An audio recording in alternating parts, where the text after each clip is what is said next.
Well, ladies and gentlemen, as you can tell, there's a little bit of technical difficulty. We're trying a beta test here.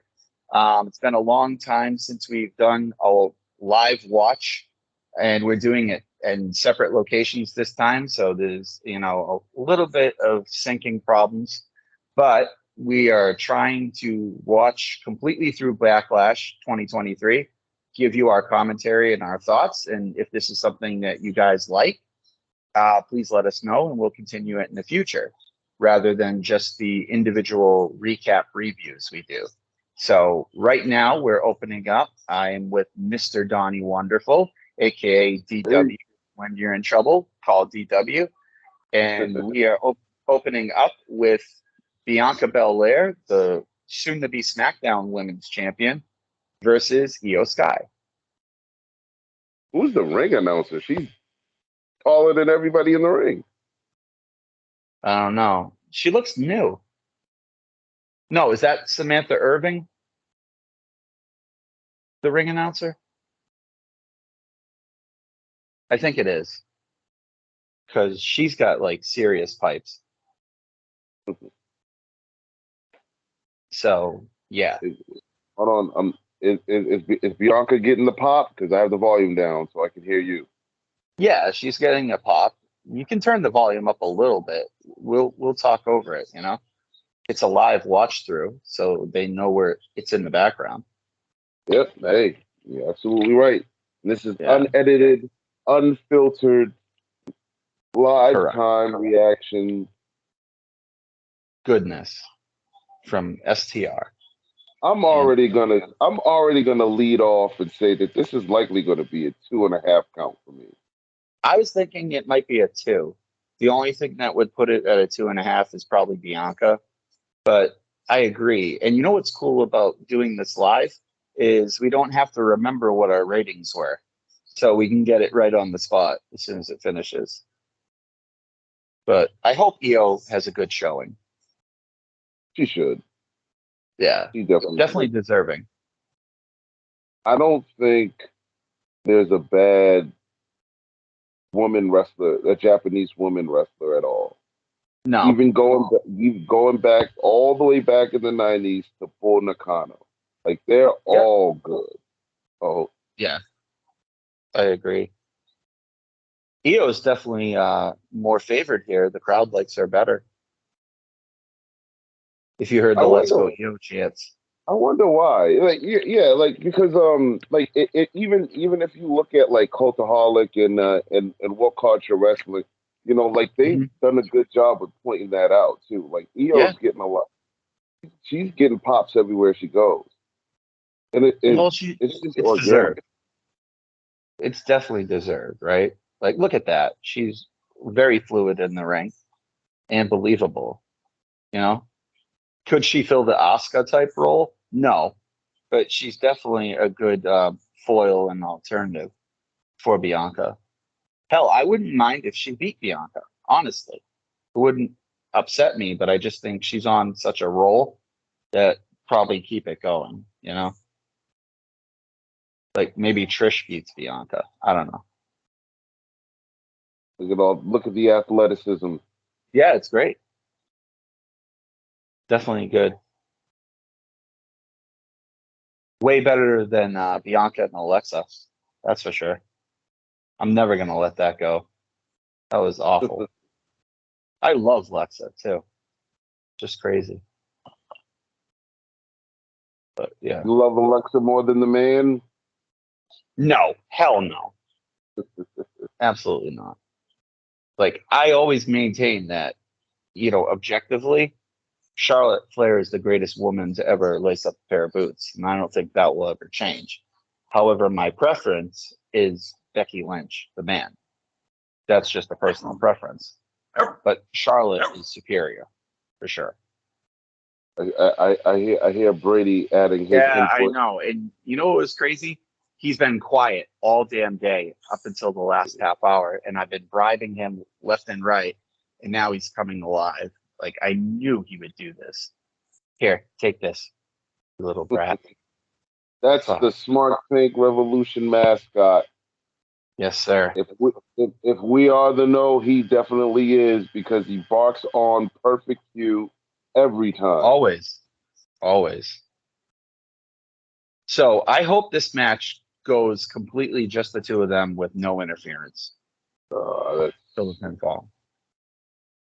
I would really like you that. know, I would appreciate the interference only if Io were to somehow win today Oh, because okay, yeah. she is the heel, and I think that heels need to work like heels. Damn it. Right. Okay, Cornette. By the That's way, I've that's been very listening to coordinated. his drive-through podcast here and there. Just it always comes on my YouTube when I'm Mhm. watching at night. He's insufferable, dude. He is like I mean, I liked him in WWE and he has some good points. But most of the time, he's just shitting all over the product every single day. And it's like, no, no. Like sometimes he's right, but I hate the way he presents it. Like he's just so fucking negative. It's ridiculous. It's for us. It's like being on both sides of the fence because like I largely agree with Jim Cornette and Bret Hart because the Yeah, premise of their arguments is even though now we know we're smart, but correct. everything it's supposed to look real. It's in a ring similar to a boxing ring. It's in a Yep. combat space. It's supposed to look real. I do agree with them to a certain extent. Like whenever people are doing like triple sunset flips, like Yeah. I get it because you're not like that is going to be a contrived effort because you're going to have to wait for the guy to catch him to make sure he lands safely. So sometimes I definitely not sometimes more times than more most and often if I'd say 85% of what Jim Cornette says are like I genuinely agree with because Okay. when we were young, like you couldn't tell me that wrestling wasn't real. Like when people told me Yeah. it wasn't, that that that kind of hurt my feelings. Honestly, I was like, no, this is real. The Ultimate Warrior really does this. Like I really Real stuck to to me, it. damn it. Yeah, Yeah. it's real to me. Damn it. So No. I get it. I get what he says. But yeah, I like the I listen to it because I mean he hates the Young Bucks. He hates the Bucks. He Dude, hates he Kenny hates so Omega. many people. Like, but them the most. Yeah. It's ridiculous. The tramp. What's he called? The trampoline. I find that Yeah. funny. Like those Yeah, those yeah. I find funny. The backyard boys, like, yeah, yeah, no, he like rips on them, you know? The Like backyard boys. very rarely does he say something positive. I mean, I like how he's just so off the cuff and in your like there's nothing polished about him whatsoever. Like he clearly doesn't edit his podcasts, it's somebody else, and like he just gets on there and just shoots his mouth off, which is fine. But also remember, this is a guy who worked under Vince McMahon for many, many years. And he was part of this so-called problem that he proclaims every single day. He was part of it. He was part of some really shitty booking and things like that. Like, he just needs to learn to let off a little bit. Like nothing. He's the hardest fan to please. Like nothing pleases him ever. And I'm like, MJF. man, MJF. yes, he, lo- except he, that I lo- noticed. he loves MJF. He Yeah, does. man. Ooh, This is a good hey, match. I think But starting off with Bianca Belair is like one of the safest picks to to go all in with because I she's agree. but unless you know what maybe her and Alexa Bliss need to have a A rematch. redo. Yeah. No, yeah, it's something more quality. But ever Yeah. since Royal, ever since that wasn't the Rumble, was it? What was it? It Was was it the Rumble. Yeah. Royal Rumble? It was the Okay, Rumble this year. so that was probably Bianca's worst opponent, but everyone else Yeah. she's worked with, and it looked great. Everyone else she's worked with looked phenomenal in my opinion. Agreed. Especially Asuka. That was such a surprise. Like, I thought there was potential, but I was like, yeah. But I based it off Alexa. That was my issue, and I was wrong. And here's the thing too. I think Bianca and Alexa are capable of a really good match, but I Yeah, just think it wasn't the right time. I think Alexa was on the way out because she left right after that to deal with personal issues and her cancer. So I think maybe some of those factors were just maybe her heart wasn't in it that night because Bianca is so good at making opponents look formidable. Like, even though she's tough as nails and she's like as strong as John Cena, she still makes everyone in the ring look like they can, go with oh my her. God, look at this. But look at this though. This is, Whoa! oh my God, damn. Holy Oh, crap. but damn, and she just dropped her on her face Yeah, she like that, sure like did. that was very impressive for. And I Yeah. know our audience can't see it, but I guess it was supposed to be a one-handed gorilla press Into a power slam. slam. That's what I thought. Yeah, into a power slam, but and they're gonna look at it, Yeah. and they're gonna replay it. Oh my God, And they're poor EO. not showing EO's face. The camera keeps different angle. I hope she's okay. Okay. Her neck's probably hurt. No blood, no blood, no foul. No blood, Damn. no foul. But that was frigging impressive. One hand. Like, she sure is the man. Like, she's the breadwinner. She must body slam Montez like all the time. Like, not even a question. There we And go. see, I love how Bianca's selling that right hand, right arm Yeah. injury.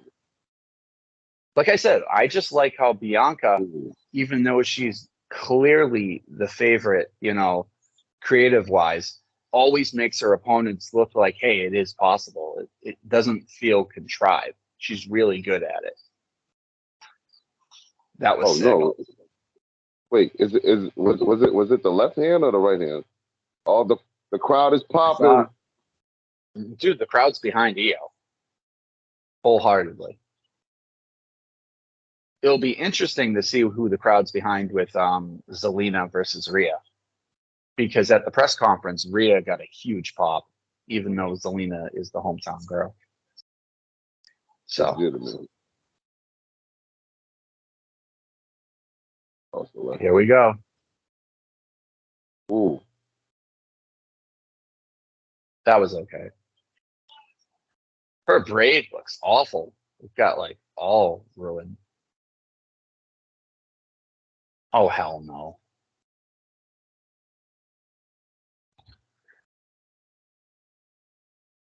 mm. Let's see.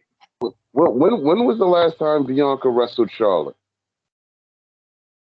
Um, Probably 2 years ago, I would say. Because no way. Made you believe. That was Not good. without damage control. Right. I still think Trish Stratus might come down. Just so she gets an appearance. But But I could Trish be is wrong. on Raw, and if Yeah. Trish is on Raw, then why they would leave that chapter open because Bianca's on SmackDown. Well, Way to as go, Triple H, hold WWE. on. As Triple H said, the official changing of the roster doesn't happen until tomorrow. So tonight, Bianca is still and was announced the Raw Women's Champion. So if she comes out of the show, she beats Becky Lynch's record, which obviously Trish would want. Yeah, but So let's see. if you have Trish interfere and cost Bianca Yeah, the belt, yeah. that's in Right, it's a heel. Yeah, that, yeah, that's weird. yeah. Yeah.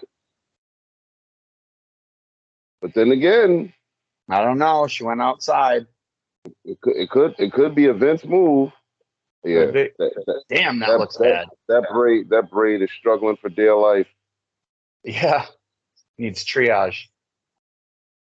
Holy shit. Yeah, I think it could happen. Oh man, Nice move. Nice move. ah, I would love to see what Bianca looked like in high school. they have that footage. Do they? Ain't no way she was built like this. But I'm sure she was super athletic. Yeah, Damn. from what I saw, she was a track star. Yeah, I could see that. I could absolutely see that.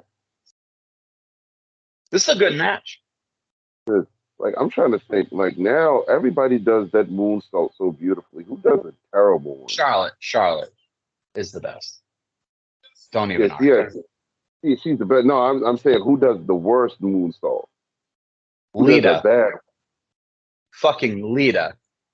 He does not Her full time. moonsault looks like a belly flop backwards. Like always has. It's so It's just low. too fast. Yeah, yeah. It's It's low. fast and low. Like there's no like grace to it. It's just like a snap. And now that she's older, it looks way worse. It looks like if those arms don't come out at the at the time that it does, that's a broken neck.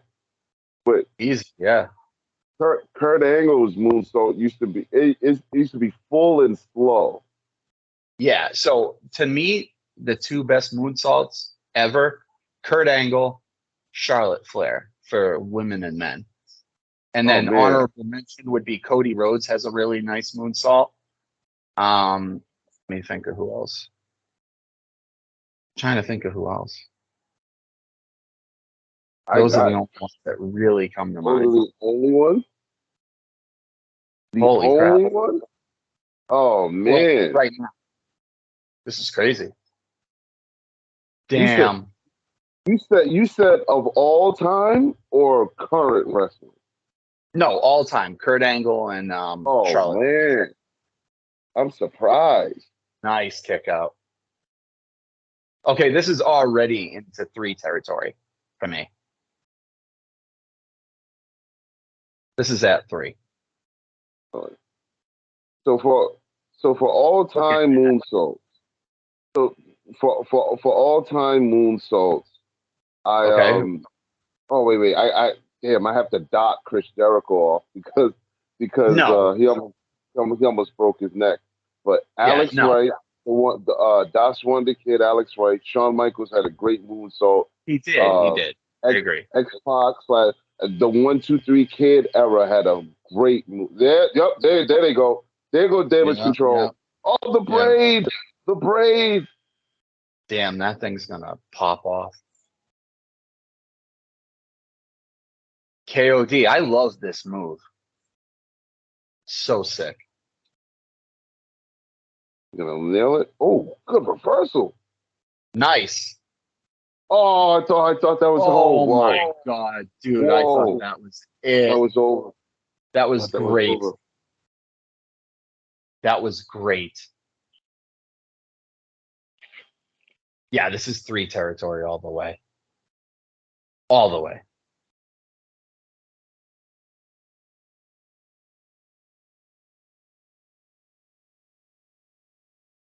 And Bianca doesn't need anyone to come down to even it up. I don't think. Unless Rodriguez and what's her name need a payday. Mhm. Oh, Oh, I love that step. That was great. Here we go. this, Come on. Do it. Too long. Oof. LD, LD. KOD. Done. Boom. I love the Felix sit Sikoa. down, dude. Nice. All right. That was a 3 all the way from me. What about you? Go 2.5. Why? I'm gonna What go. kept it from a 3? I want to see how the other matches iron out. Okay. You know, because Yeah. I feel like right now it's the only match that we see.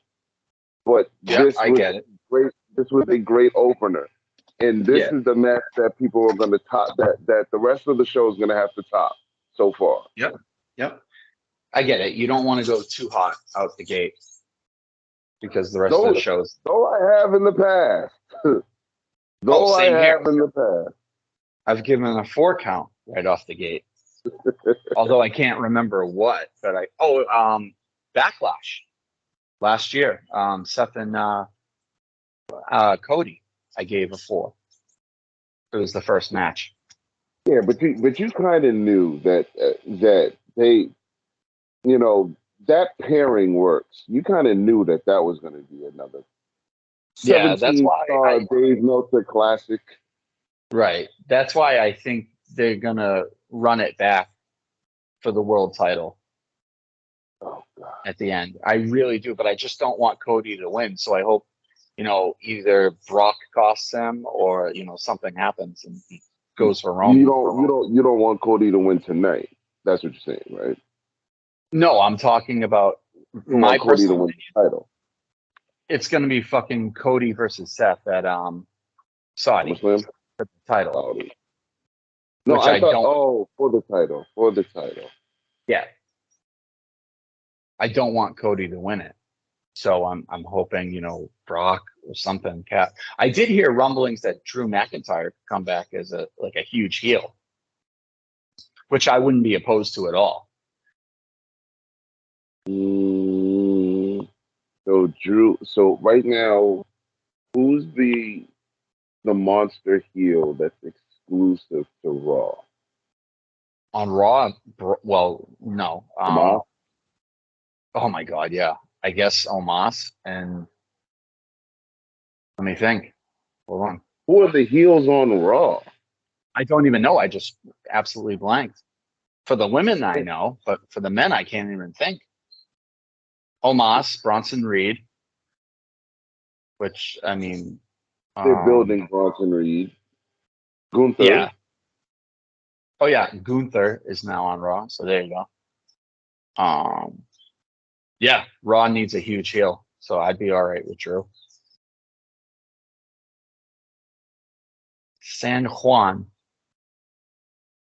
Did you see that Bad Bunny came out on SmackDown wearing the old WWF logo on his jacket, the scratch logo? Only he could get away with that. I was dying. All right, what's next? Okay, here we go. Here's the roster.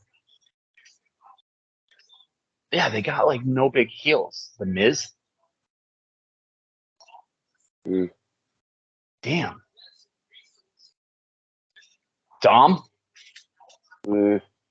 Oh yeah. Someone said to me today, could you imagine if Dom beats Gunther for the IC title?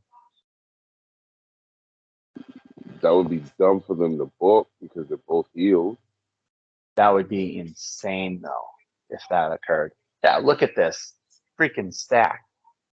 Edge, like everybody. Hey, wait. Also, I didn't see the Baron. Baron was on Raw. I didn't see his picture when I skimmed through it. I think I saw him. I think he was up at the top. So. So I heard something today. They said it on the pre-show. The construction of this belt aesthetically, which I think is cool, but it's still a little bit off because of that damn globe. But they said they wanted to pay homage to 60 years of the WWE title.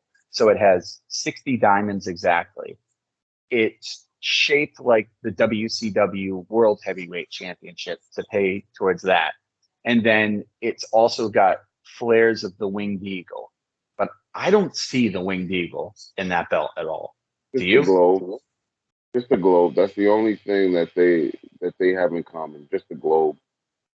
Right.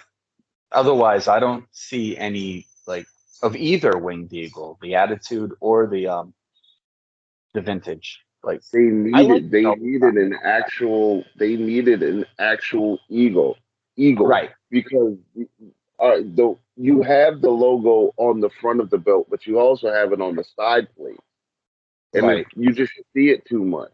Like you can have it populate the side plate, and it'll have the same effect, but that Yeah. globe is just too bland, and like they needed another symbol of a champion, even if they went classic AWA with a silhouette of a wrestler wearing a Yeah. belt. They need something else Right. there other than the damn logo. So my only problem with it is I don't mind the logo. I really like the WWE's current logo. It's just, I love the branding. It's a little too big, but the belts have no color in the plates anymore. They're always black.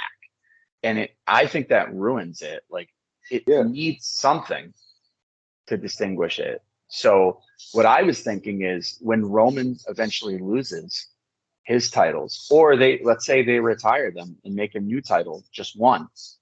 I would, since you've got Raw with the obvious homage to the WCW title, I would take what's it called? I would take inspiration from the WWE Attitude Circle Belt and change that for a SmackDown title and just update it. they should just bring that belt back. Well, they can't. I mean, because it wouldn't match the same.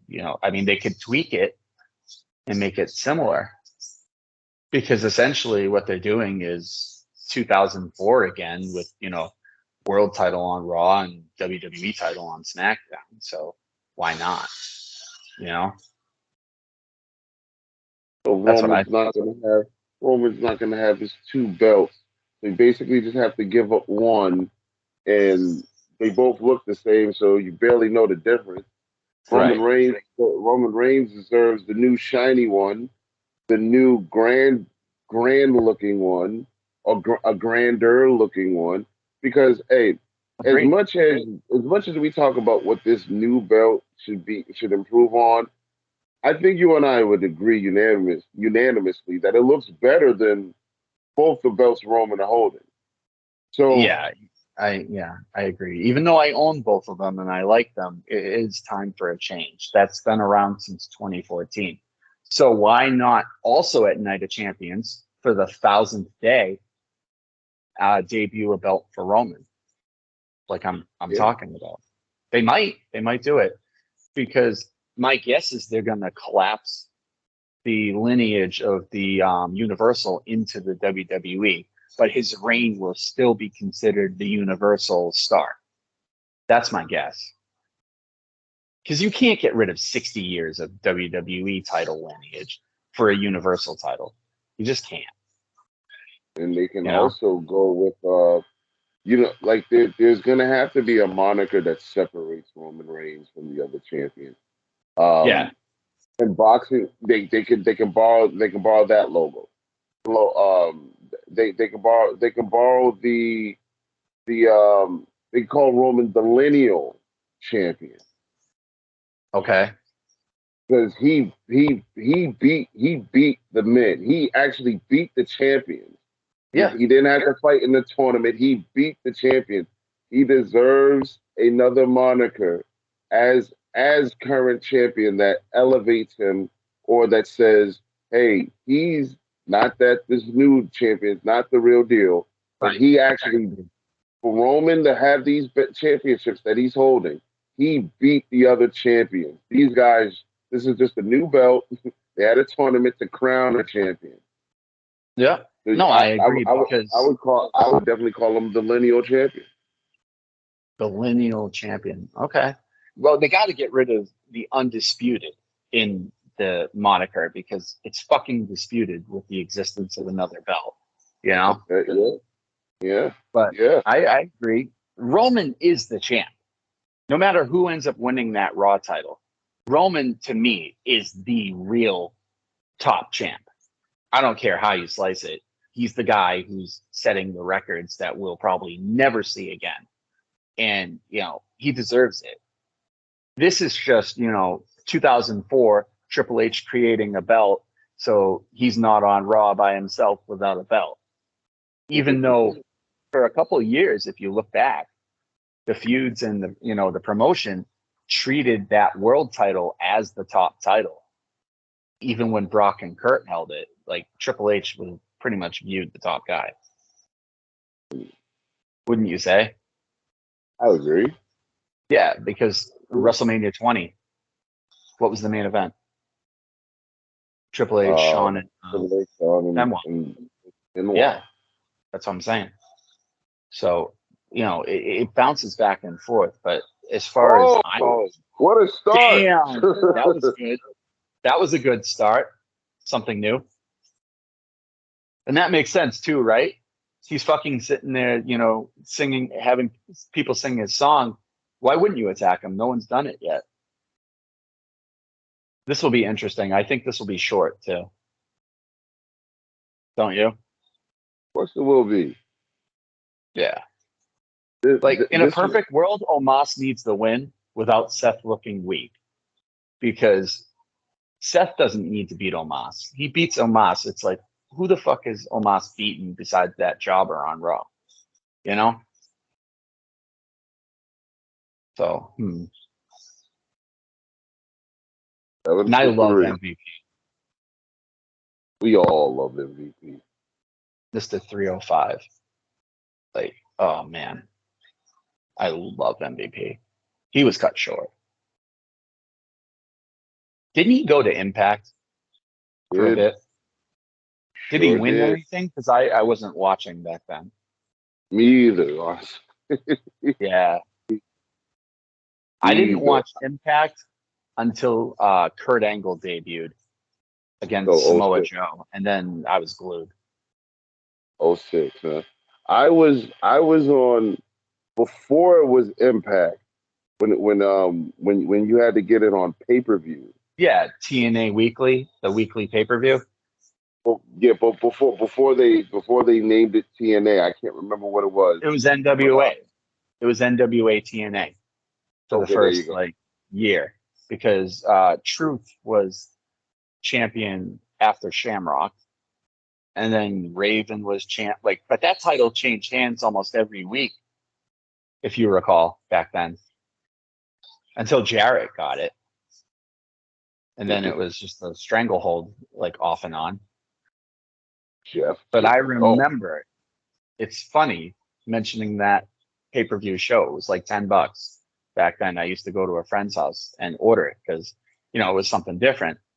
I remember that was where I first saw AJ Styles. And I remember his promo.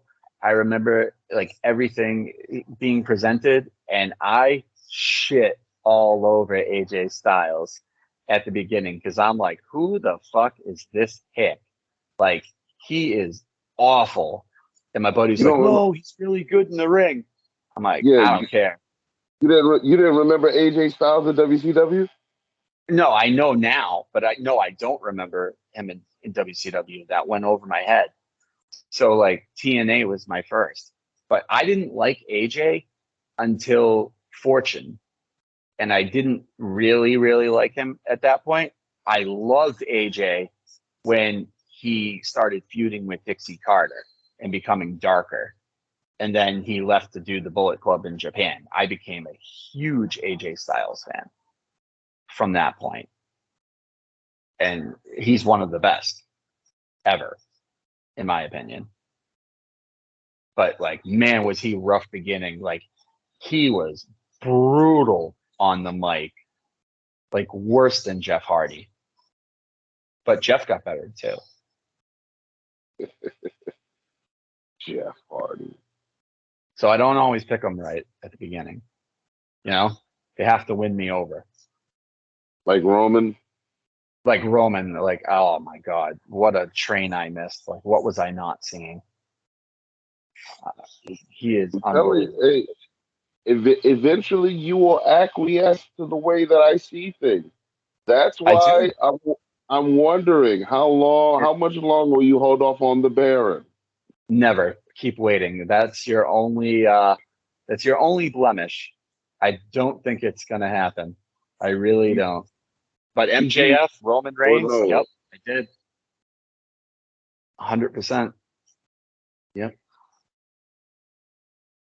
I mean, I wouldn't mind seeing Baron in a world title feud because I think the guy deserves it, but I absolutely don't want him winning it, like ever. I think This is a I'm the only one that didn't like his lone wolf persona. I know. Like, what the hell? That was good. Everybody else loved it. I'm like, Yeah, it was like good. this is we got to see the Baron in his glory as Constable Corbin, King Yeah. Corbin. I didn't mind all that. Happy Corbin is a break, or Oh was a my God, I break hate. rather. No, no, I But hate it, Happy Corbin. I hate fucking he's poor showing you Corbin. the range. He's showing you the Oh, range, Joe. You got to appreciate the range. the range of bad gimmicks. Yeah. I know they're not his fault, but like, oh my God, they're just bad. And like, how do you how do you not work and get over with JBL? Like that should have worked. That was awful. Wait, who said that didn't work? That was It amazing. didn't work. Did they stop it? Did they stop it and pull the plug on it really quick? It didn't Hey, work. JBL wasn't going to be full time. Yeah. That was only a temporal act, Hmm. and it was beautiful, Anyways, mind for all everyone listening, thank you for listening to our chatter. We appreciate it, and we'll get to the matches here and there. So Seth is getting a decent performance out of Omos, I have to say. I have to What say, about you? MVP. Yeah, MVP suit looks very debonair. That was an So good. excellent frog splash. One, yeah, one count. That's okay. This is Yeah, you know no. this is going really good. Yeah, this is what needs to happen. Like, you know, so here we go. That was a beautiful frog splash. He does a great frog splash, but I think Montez I was is the about to say best. that just elevated Montez. Montez Yeah. Ford does a great frog splash. Um, Dante does a great frog splash. Yep. Uh, Like even better than Van Dam, I would have to say. Like I love Rob Van Dam, but Montez Ford has the best frog splash I've ever seen. Even yes, better than Eddie Guerrero. I said it. I Yes, dude. Dude, Eddie Guerrero's no, he jumps higher than Eddie, but way Eddie Guerrero looks so polished. Eddie Guerrero, it looks impactful and forceful for sure. But Montez, he's up in the lights. Like, it's so spectacular. Oh, here we Yep. go. Nice. Oh man, okay. I was about to Wow. say, I almost thought he had him. I mean, but here's the thing, right? Seth takes the pinfall by Omos, which I'm okay with because if you're going to push Omos, he has to have some wins. But he takes a pinfall, especially if it's clean. How do you see him as the world title holder next month or 3 weeks away? Like, that's ridiculous. You know what I mean? God, Brady is being such a pain.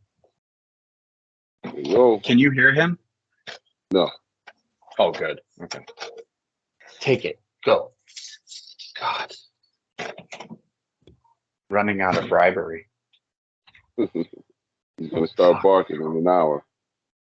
Yeah. And at that point, everyone will have to, listen to 5 minutes of the smooth styling of Donnie Wonderful. Because I might have to take a break at one point. You just, talk to the audience while I walk him. This is good. This is surprise. This is a 2 for me right now. Solid 2. I projected a 1, but this is good. Oh man, this Nice. sidewalk. Yeah. Nice move. Nice move. I mean, Omos, look, he's choppy as far as I'm concerned, but I mean, the guy's a star. He has presence that you can sell. Like, he's a freaking beast in size. He just needs a little bit more crispness in his, his Man. ring work. No way. No, they can't do this. Even a couple stomps, like it shouldn't happen. What? What? Kick out. Kick out. That's Good. it. Oh, he kicked out. Damn. Because Okay. it made no sense for MVP to disrupt the referee. But MVP just got taken out. I Yeah, must but have he had missed no. that part because of Brady. Sorry. Yeah, he was up on. Okay, so they just showed the replay. So he had the first curb stomp, and MVP was talking to the ref on the apron. There's no reason for him to be up there. What do you mean? He's stopping Omos from getting pinned. No, Amos was already he was already down. He was already down. This was before the first curb stomp. Curb stomp? Oh, okay. All right. Here we go. Catch him, Omos. Way better than Brock and Omos. Because it's already like double the time already. Yeah. Yeah. Oh, damn. That's it. For sure. Unreal. Fuck, dude. Send him down to NXT, dude. Give him a restart. Like, just send him down to NXT and have him crush people. Build him back up. Otherwise, what the hell are you going to do? That was, he doesn't look weak. It was a super stomp, but still. That was a super kick to the back of the head. It was a super stomp from the heavens. All right. What do you give it? I give it a 2. I'll give it a 2. Yeah. I mean, it could creep to 2.5, but I know what Seth's capable. Like, yeah, I give it a 2. It was serviceable. Much better than Brock and Omos, for sure. You remember what you ranked that one? What did I rank it at? Oh, shit. Didn't I rank it at 2.5? Which doesn't hold now. I think it was just, I was happy it was over. And we were on to the next match. Like, have you rewatched WrestleMania night 1 and 2? Not yet. Okay, so I have. Night 1 is far superior. Night 1 is like a great watch all the way through almost. Where night 2, I'd be fast forwarding. Like, it doesn't even come close. What the hell did my dog do? Oh, sorry, he got caught. Okay. You were saying? I thought from my recollection, I would have fast forwarded the I wasn't all too keen on the on rewatching the Edge and the Demon match. Yeah, I know I wouldn't have watched Brock and Omos over. Nope. Agreed. Or the tag team scramble for the women. That was awful. Yeah, I don't. Men's one was okay. Yeah, and it was in a safe. They booked it in a safe place for night 1. Yeah, and then what was the match where the Miz was like down there? Well, not Miz and Snoop Dogg, but there was supposed to be a match or something that came before it. Like, I don't even remember. Oh, the match before it. I don't even remember. You got me. Trying to think. I don't know. That's weird. see, some of it's a blur. I mean, collectively though, for the weekend, I would still say it's one of the best WrestleManias ever because the good was so damn good that, you know, the bad can't really touch it. I don't. All I right, don't what's think next? anything was really bad. I just think that you Oh, know, that like women's scramble was awful. with the exception of With that, Rhonda, that was horrible. with the And exception of especially that. the way Rhonda won, like she just walked in and just, that's it. With Oh yeah, because no, she's hurt. yeah, it was awful. And they're on Raw, Rhonda and Shayna, which is fine with me Yeah, I because you don't can have a problem. eventually get Bianca versus Rhonda. That's something we haven't seen before. No. So of course I, you know, read the dirt sheets all the time, 411, and you know, 411 I will tout because they're usually very close, if not spot on.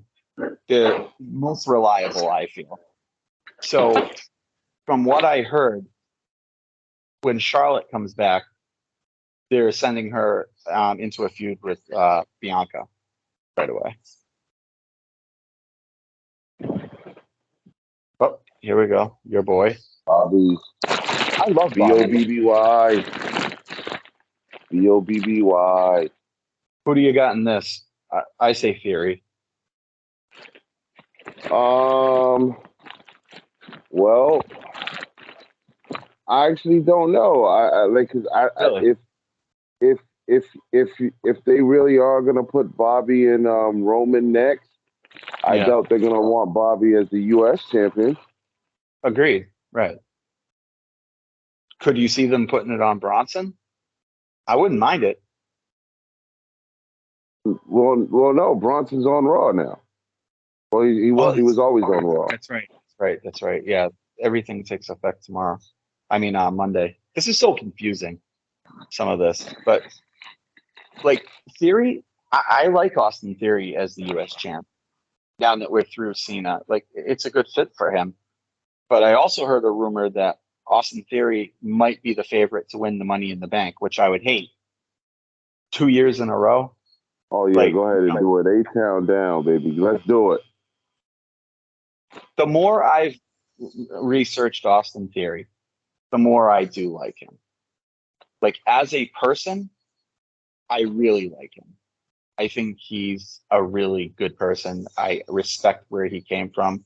He came up so fast from the indies, just evolved and boom, WWE, well, NXT, but you know, it was a fast track.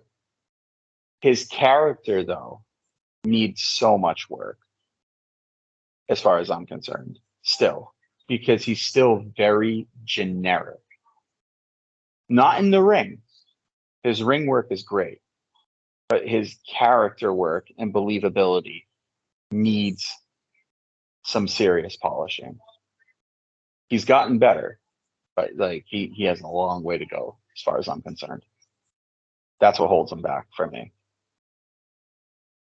If he was a face, I would think he'd be more successful.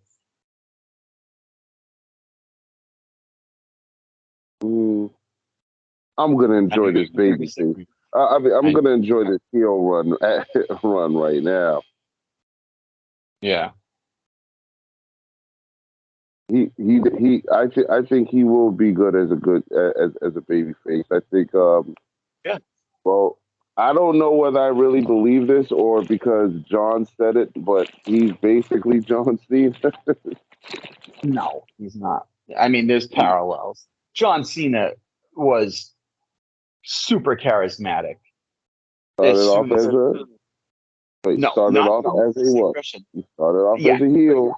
Okay. Cena's ruthless aggression was a blip. It was a few pay-per-views until they switched him over to Thugonomics, and then he skyrocketed. What was his Like first belt that he won, Joey? US title. Okay, I'm telling you, I know there's look, parallels, but here's the deal. Here's the deal, Donnie. Here's where I'm going to lay some serious truth. John Cena, once they let him be him, was engaging, interesting, and became the man of the WWE for 15 years. No question. Austin Theory, all I have to say is if this is Austin Theory, it is nowhere near as interesting as John Cena at his worst. That's the only thing I have to say.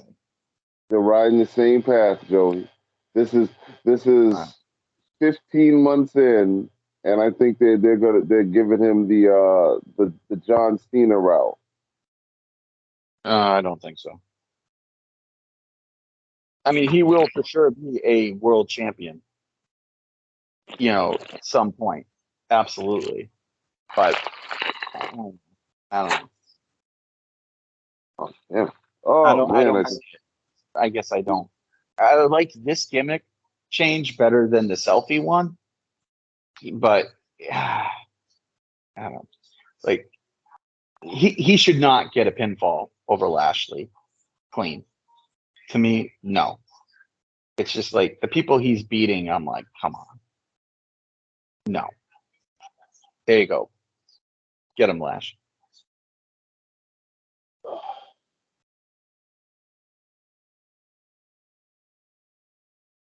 Good to see Bronson Reed again, though. Say what? Too early for it's too early for Bronson though, and the reason here's why doing this match at this time sucks, because you already know that Gunther's on Raw, Bronson's on Raw, Bobby and Austin Theory are both on SmackDown. So you can't have too many belts coming over to Raw and that would happen if Bronson Reed wins. So that's how you know you can rule him out. So the United States champion will clearly either be Mr. A-Town Down or Bobby Lashley. So what I heard they explained on like the bump or something, they said if a Raw star won a SmackDown title, they would go over to SmackDown. So like if Bronson won this, it would still stay on SmackDown. He would just draft where the title is. That's what I heard. Then that defeated the purpose of actually picking. So then they should have done the draft. The smart booking would have do the draft after Backlash, not before. I know. Come on, Triple H. Come on, Hunter. Did you see Hunter on Raw where he messed up the date? He's like, on March 8th. Yeah, I said, oh man, we got a year. I'm like, come on, Trips, what are you doing? But also the best part was when fucking RVD came out to read the card and it was upside down when he announced the pick. That was funny. And of course he announced Riddle. Like, what a shock. Yeah, see, I'm pretty sure they get herbally enhanced together. Of course. I would guess so too. All right, let's see. This crowd's hot though. I like it.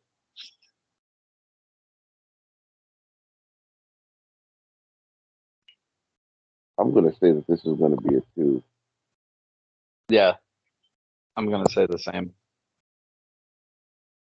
Plus, I'm sick of Austin Theory triple threats. This one.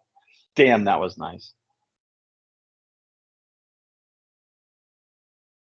Do you remember Bobby Lashley's gimmick in TNA when he was world champ? Refresh my memory. Where he would come out with the headband, but he was like UFC, sort of. They presented him as like, oh, I loved that gimmick on him. It was so fitting. How many UFC fights did he have? I don't know, 4, I thought.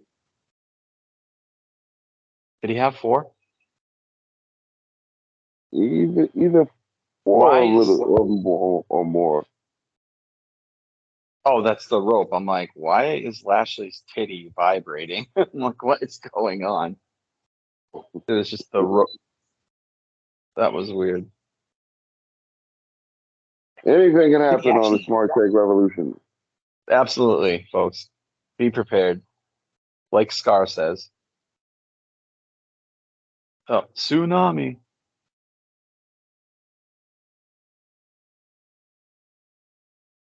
Weak. Weak.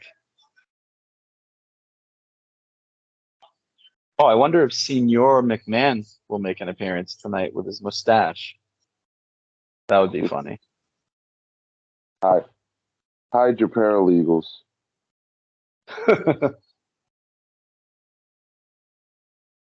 Here we go.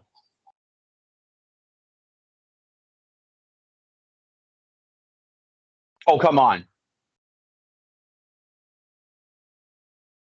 Okay, I'm all right with that. Nice. Okay, this is getting hot. The crowd is electric. I wish I was in San Juan. Is Dante there? I doubt Okay. I figured you'd never know. it. Yeah, knowing him. Man of many hats, Dante Luna. Dante Luna. Everyone go follow Dante Luna on YouTube at Mr. Dante Luna. Absolutely. We need to have him on at some point. Yeah, that's inevitable. Yeah.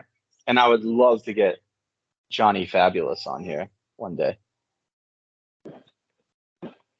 I kept thinking Johnny Fabulous, for those that don't know, this John Cena's dad is a good friend of ours. I kept calling him Johnny Nitro.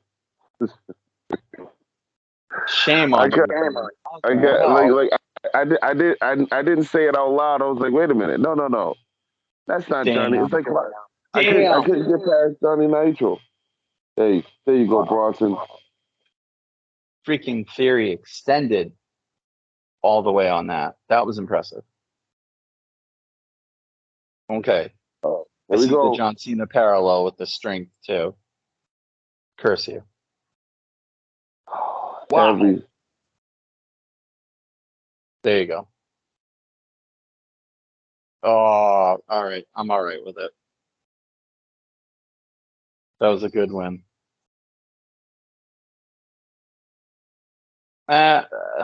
Still a 2. Yeah, I'm giving it a 2. Yeah, a good 2. It was a nice SmackDown match, SmackDown quality match. About Agreed. 7 minutes. They did what they had to do. Yeah, like I said, a solid 2. Nothing bad, acceptable. So, what's next?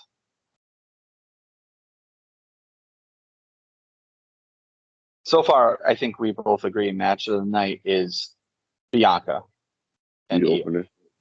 Yeah, That's the match sure. at top. Yeah. Yep. Yeah.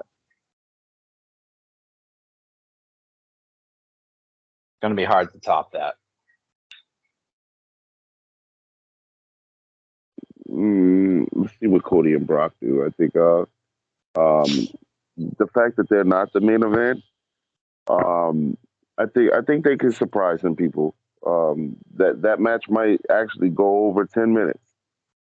Oh, I think so. Well, you know what? I was wrong.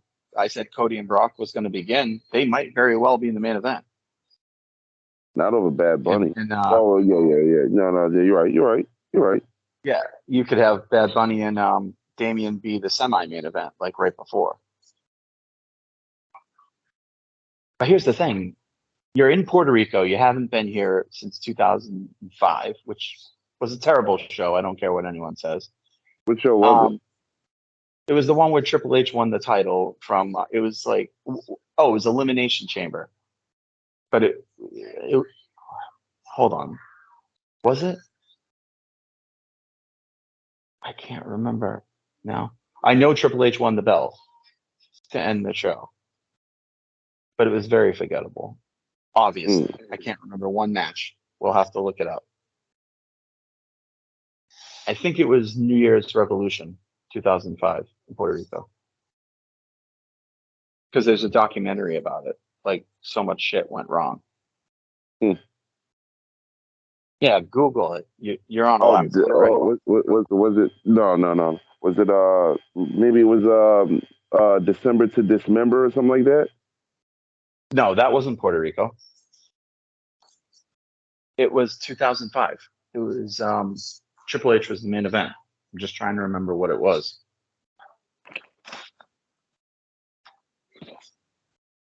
To the Google machine. And you just saw that Saudi's in 3 weeks? Yeah, yep, heard it. Damn, dude. They're just coming up fast and furious.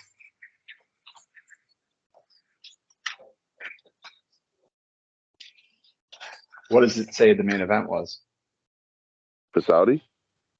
No, the main event for 2005 Puerto Rico. It was New Year's Revolution. That was the name of it. Because 2006 is where Edge beat Cena.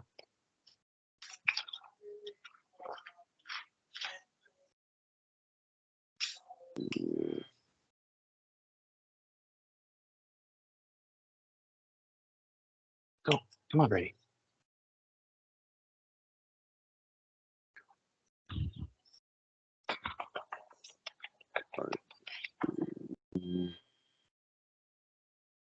New Year's Revolution. Do you find it?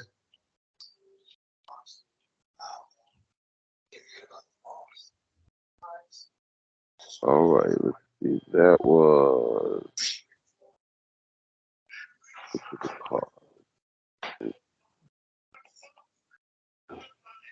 Is it on the dark web? Like, can you find it? No, I'm looking at it here. I was reading the reception on it. So let's see. Up San Juan, Puerto Rico. Yep. Roman Reigns, Braun Strowman, and Biggie versus. No, you're reading the wrong thing, dude. It was 2005. Wait, what am I Roman on? Reigns wasn't until 2012. Yeah, there was that was what was this? This was. I scrolled down when I saw January 4th. Yeah, that was I don't know where that was. Anyway, New Year's Revolution 05, Batista. Yep. There we go. Triple H, Randy Orton, defeated Randy Orton, Batista, Chris Jericho, Edge, and Chris Benoit. Yeah, what was the Batista match? It was terrible. It was the Elimination Chamber. Okay, so I remember that. Muhammad Hassan and Jerry Lawler. I remember that. Shelton Benjamin defeated Maven. Trish defeated Lita. Eugene and William Regal defeated Christian and Tyson Tomko. And the Hurricane and Rosie defeated La Resistance. Here comes Rhea. Yep. What a card that was, right? Like, awful. So this show doesn't have much to live up to. You know, but what's more interesting is if you get the backstory on that show, because there was like so many governmental problems with like, I don't know, you'll have to find it. There's a documentary on it. Like Ric Flair was undermining Vince McMahon, cutting financial deals in the back room. And Vince was playing hardball with the promoter / politician that was there. It's very interesting. And plus they had like delayed flights. They had all kinds of horrible things that went wrong, preventing most of the talent. I just watched it like 2 weeks ago. Way better than the pay-per-view itself, that's for sure. How in the world is Ric Flair cutting financial deals? He's Ric Flair. Cutting deals on what? He was doing something, and he ended up getting in deep shit with Vince and Creative when they went back, because Vince had made a decision, and then Ric Flair went in and was like, no, no, no, and tried to like do something to grease the wheels. Like it was a big issue when they went back. Hmm. Yeah. What's the documentary on? Peacock? No, what the hell was it on? Like I saw it on Cultaholic, and then I ended up looking it up. You're just gonna have to like YouTube it. It's just do Puerto Rico 2005 WWE show and just look for it later. Here comes Zelina.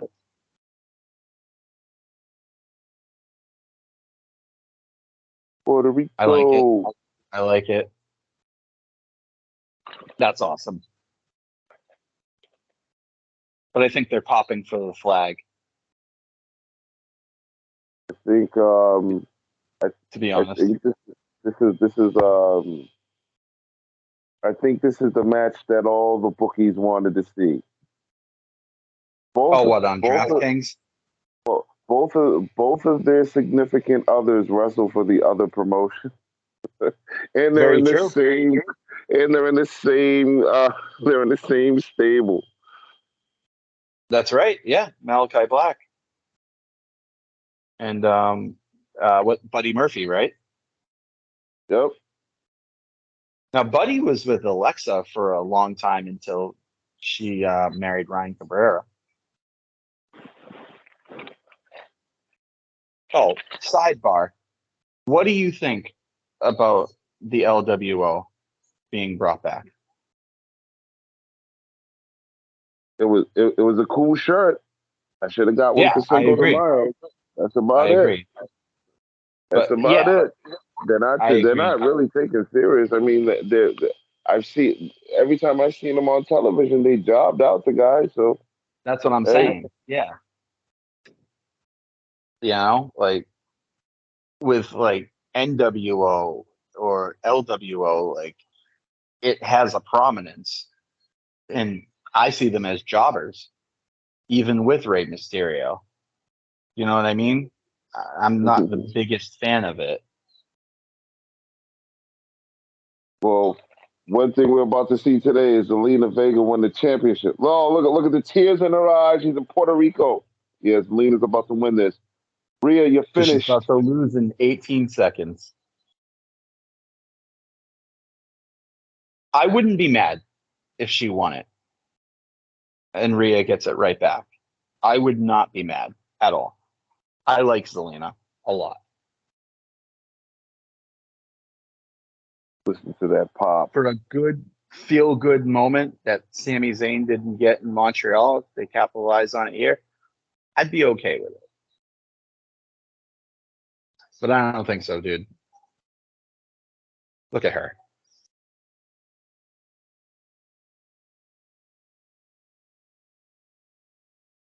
For 2 more days. Rhea's finished. Rhea's finished. Rhea is finished. That SmackDown belt is going over to SmackDown. Yep.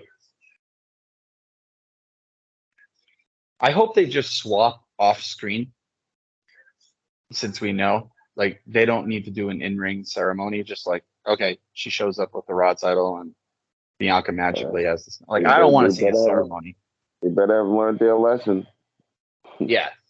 Like, I don't want to see it. I love that belt. That's my favorite version of the Attitude Era belt, the blue one. So good. Here we go.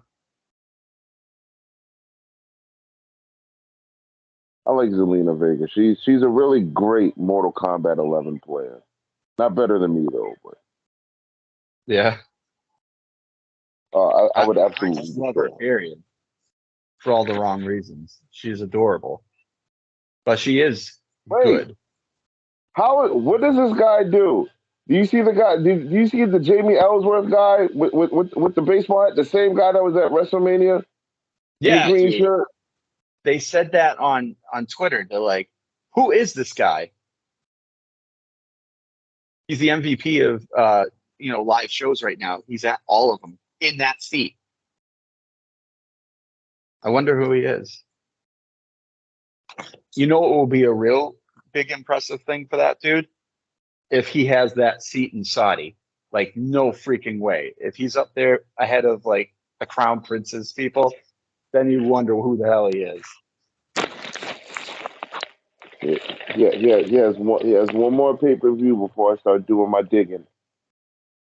Dude, the next pay-per-view is in 3 weeks. Saudi.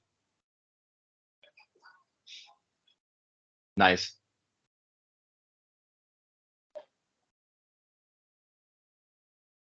I want a good show from Zelina though. Like she could have done it. Oh, I wouldn't. I just told you I wouldn't mind her winning it for a short spell and getting the moment here. Listen, but after this is about to turn into a squash match. Rhea's finished. Yeah, you're crazy, dude. You are so obstinate sometimes. I swear.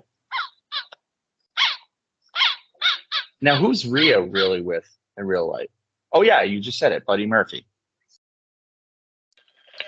I wonder what he thinks of the whole Dom thing. Sorry, Dom. He probably hates him like the rest of the world does. You think so? No, not in real life. Yeah. No, you can't hate Dom in real life. Like, he's done so much with shit. Like, he's earned my respect.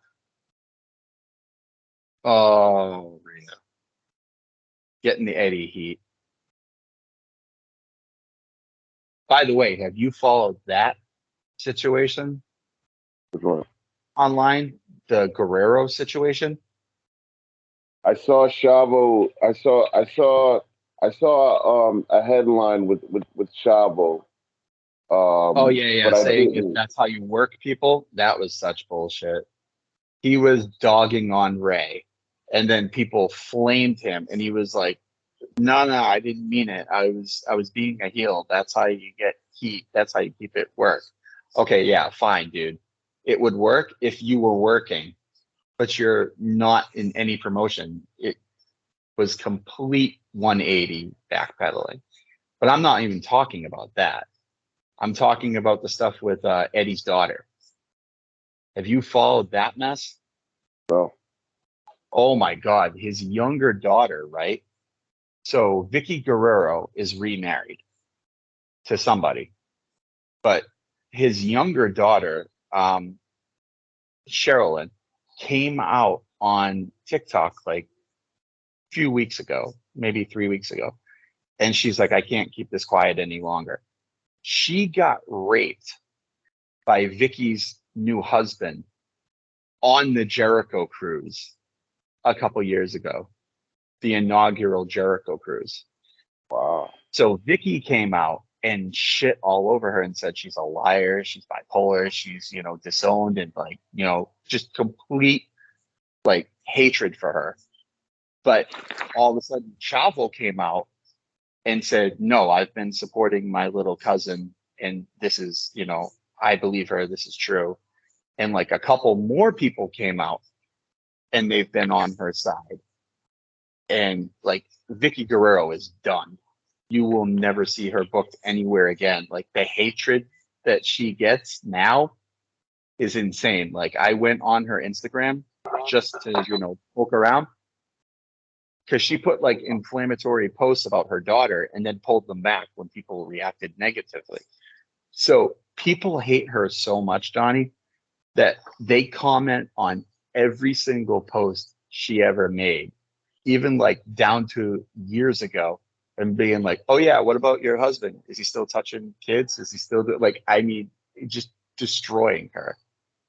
Damn. And yeah, it's fucked up. Like, and then Eddie's other daughter, Shawl, the older one, she even came out and confirmed it. She's like, listen, it happened. We're trying to be a family and get past it. We all need therapy. And people are like, bitch, no. Like, why is this dude in your family still? You know, it's so crazy. Like, oh, and Vicky was pissed because she's getting tired of people pimping out Eddie's memory for merch and shit, but she does the exact same thing. You know? I, Eddie Guerrero is Mexican. He's not Puerto Rican. No, I know. I'm just saying, like in general, with like all the No, merch. I'm not talking to you. I was actually yelling at the television. I was because Zelina is doing the Eddie, the Oh shimmy. She yeah, the just did shuffle. Yeah, the shuffle, and then she did the 619. yeah, And I'm you're like, right. yeah, that's more so for Mexico. Well, maybe she thought she was Sasha Banks there for a sec with the blue hair. Excuse me, Mercedes Monet. Elise Monet is a free Yeah. agent, ladies and gentlemen. Well, she signed a short term with New Japan, an extension for a couple pay-per-views. Oh, done. Done. Yeah, yeah. Sorry, Zelina. Well, It was good though. I mean, she got offense. Wasn't a well, total squash. yeah, not a total squash. Yeah. And Zelina, and why they have to say, well, you can dedicate a match to somebody and lose, I guess. Yeah. Ooh, that was flush. But realistically, come on, you're gonna undercut Rhea? You can't. So I get it. The only way it would work is if she fluke won it tonight and then Jeff Hardy style dropped it back on Raw on Monday. That's the only way it would work No, now with I Rhea. joked when I said Zelina was going to win, even though I love the Did moment. you really? I didn't think Zelina was winning this match. It would be No. crazy to do, but I love the moment that she got. Yeah, exactly. She got the shine. No. This pay-per-view has a really nice flow. Like it's not dragging whatsoever. I'm really enjoying it. She gets a standing O. All they get There to you giving go. her a standing O. There you go.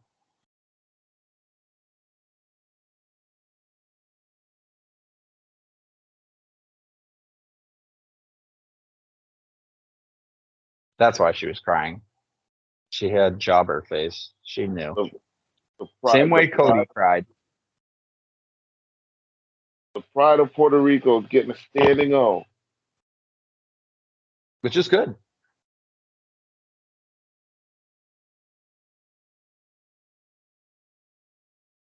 What did they say? Sounds like they're saying Yeah, I don't Puerto Rico. understand it.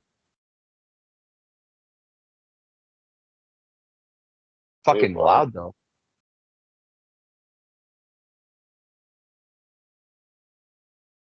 That was a huge pop and reaction. Oh, what?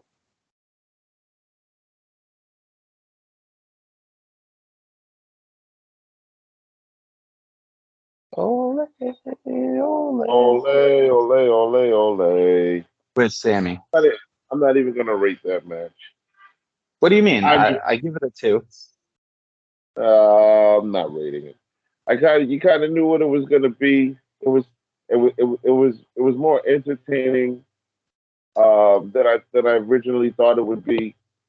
Yeah. Um, it was more so for the moment.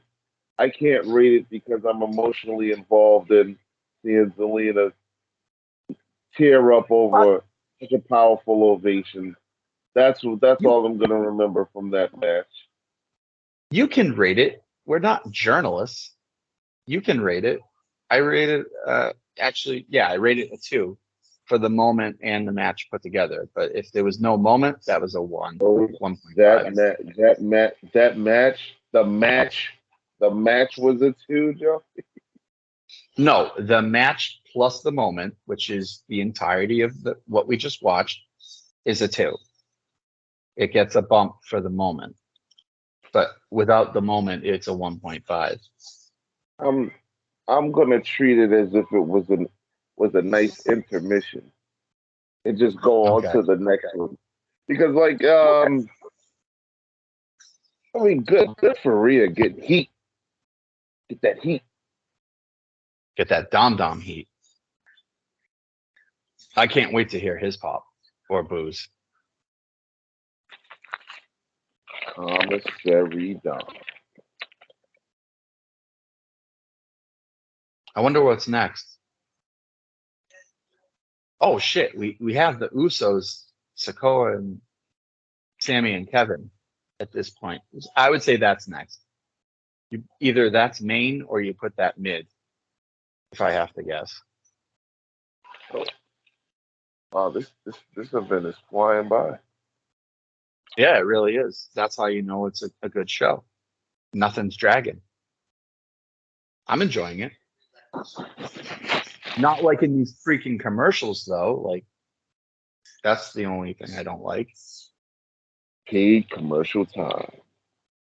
So where do they put Bad Bunny in?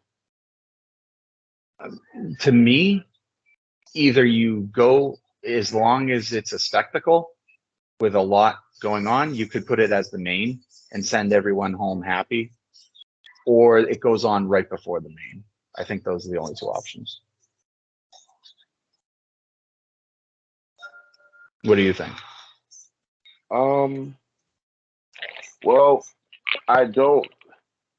We had a moment basically that was the test run, so you know that they're gonna pop the Right. Bad Bunny in Puerto Rico. Right. But do you want to put him and Damian Priest in that spot where they have to follow the bloodline match, Cody? Right. Yeah, because let's say it's an absolute disaster and that's the end of the show. Like, let's say they don't click. Yeah, good point. I still say you put it on right before the main event because even if it's awful, the main event becomes a palate cleanser. You know what I mean? So I think the next match will be the Bloodline against Sammy, Kevin, and Riddle. I'm calling it now. What do we have left? We have the 6 tag, and then we have the other 6 tag with the LWO and Ray, and Cody, and Bad Bunny. I don't think I'm forgetting anything. I think all the titles have been defended at this point. I think we only have 4 matches left. So that's why I'm saying I'm thinking you put the 6 tag with the Bloodline on now in the middle. Oh, there you go. They proved me wrong. Oh, there you go. Who's gonna get a louder pop here? Who's gonna get a louder pop? Oh yeah, they're both from Puerto Rico, right? That's like saying who's gonna get the louder pop, Eminem or Kevin Federline. Come on now. Friggin' Bad Bunny's gonna blow the roof off. That was one of the best promos in Raw history. Oh my God. Here we go. My name is Kevin Federline, bitch. I said, oh. That was horrible. I really thought at one point they were going to pull a David Arquette and give him the belt for shock value. I was so worried that New Year's Eve. I'm like, oh my God, please don't. Hey, he had the marketing dollars behind him. You know what? I just realized something. I don't think LWO and Rey Mysterio have a match because I think they're going to be part of this, like a schmoz. I think I'm wrong. I think they'll, Judgment Day will get involved in this, and LWO will get involved in this. Small. I could be wrong. I don't know. This will be an overproduced WCW spectacle. I do like this video package. Yeah, same here. Bad Bunny. What is with everyone with the cowboy hats and dusters now? Is that the thing? Trend. I guess. Like Trish, give me more. Bad Bunny, I'm cool with it. But why the fuck is Brock Lesnar in a long jacket? It just looks weird.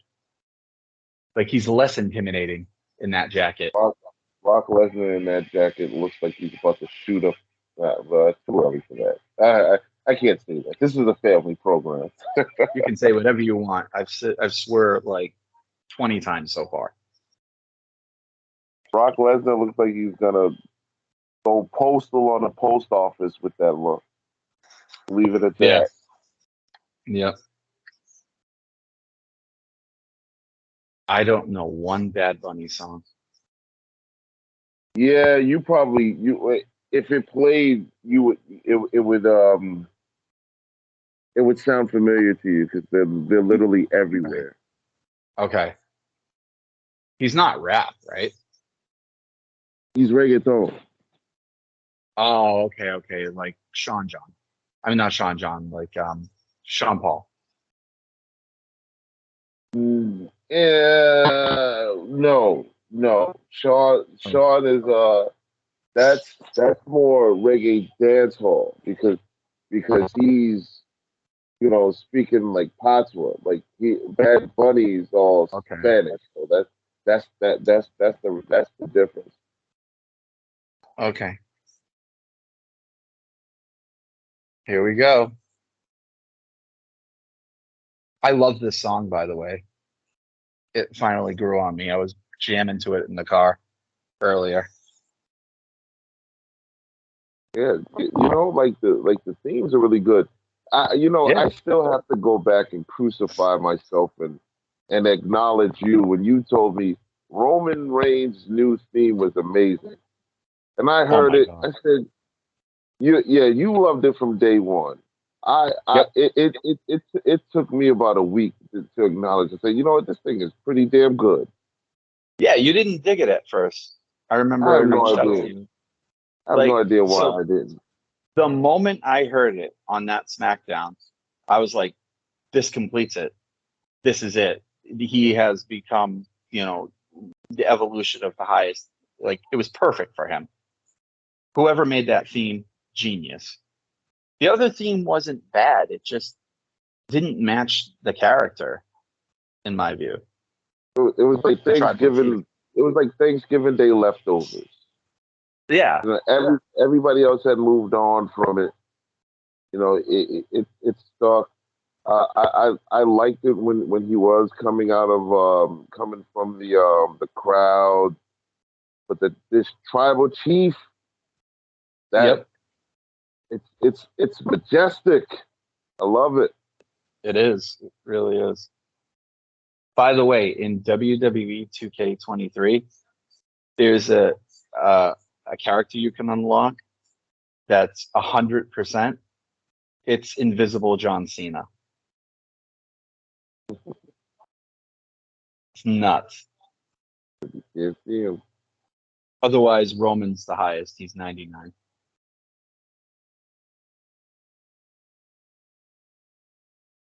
All right, here we go. Listen for the pop.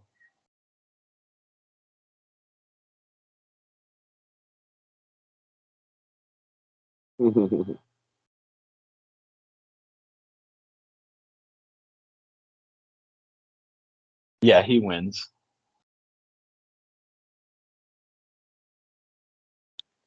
He'll be pop of the night.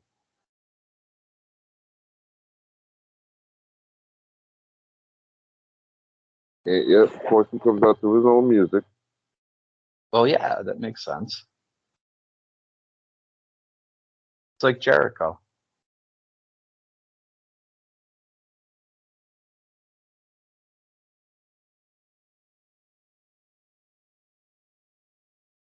Okay, Damien is definitely losing.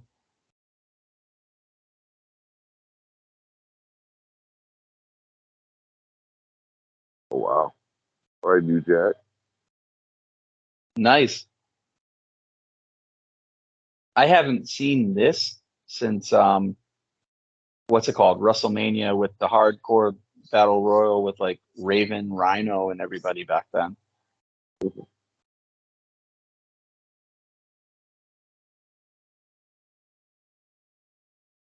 Look, this is like a free concert right there. Right?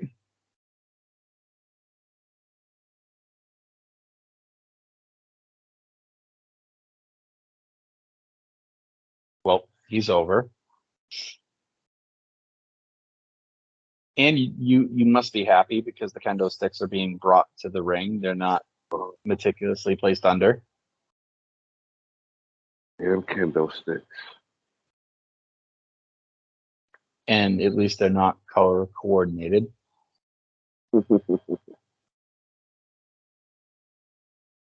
Here we go.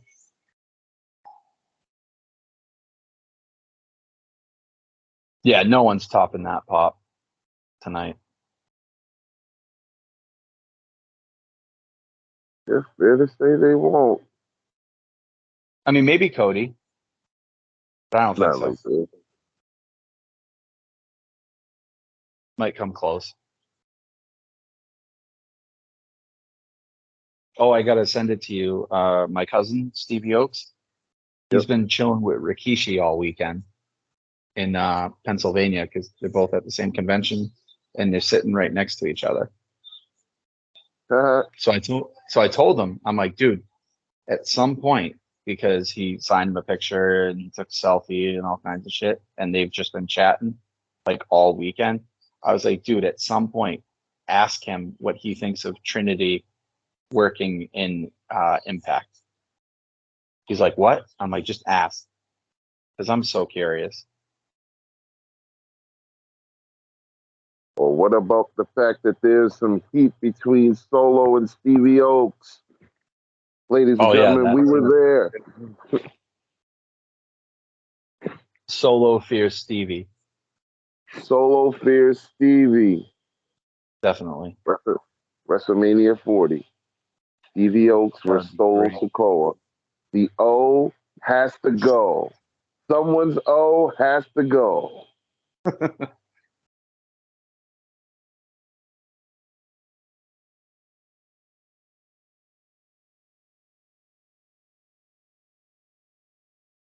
Oh man.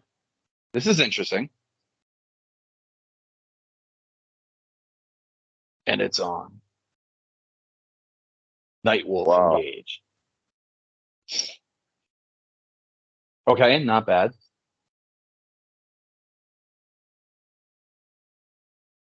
Where's Commissary Dom? I don't know. We'll see. They'll give this 15 minutes, I think.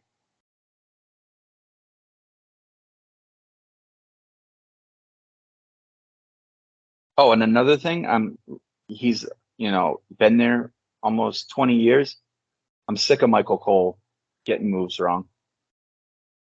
That was not a Michinoku driver.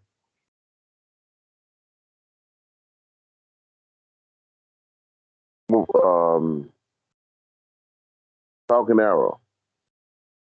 It was close to a Falcon Arrow. It was like a modified, it didn't have the extension of the suplex, but it was similar to a Falcon Arrow. Definitely not a Michinoku driver for sure. The same way Randy Orton's power slam is not a scoop slam. That's a scoop slam.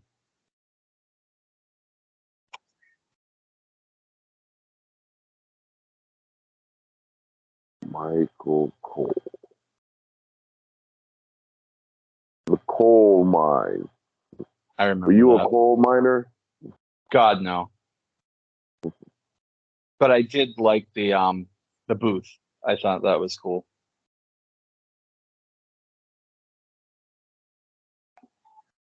When he finally stopped hating Daniel Bryan, I was like, okay, thank you. Forgot about that. Yeah. But yeah, that was, when he was pro Miz every single match, even when Miz wasn't in it. Do you remember that? Oh, man. Like he was the Miz's cheerleader besides Alex Riley. Oh yeah, yeah. Yeah, That's that right. was awful. That's right. Yeah, the build up to WrestleMania 27. Now, what's Yep. Alex Riley's beef with John Cena? So I remember when I read it a long time back. Basically, Riley went out there, did something during a match. I don't know if it was the finish or whatever, but Cena didn't approve. So when he came backstage, he was like, "You shouldn't have done that. You got a lot to learn," type of deal. And Alex Riley's like, "Yeah, well, I guess he gave him a cocky response." And John Cena is like, "Bury him," because that's supposedly what occurred. He got completely buried after that. Same with Ziggler. Ziggler had the same type of story for a while.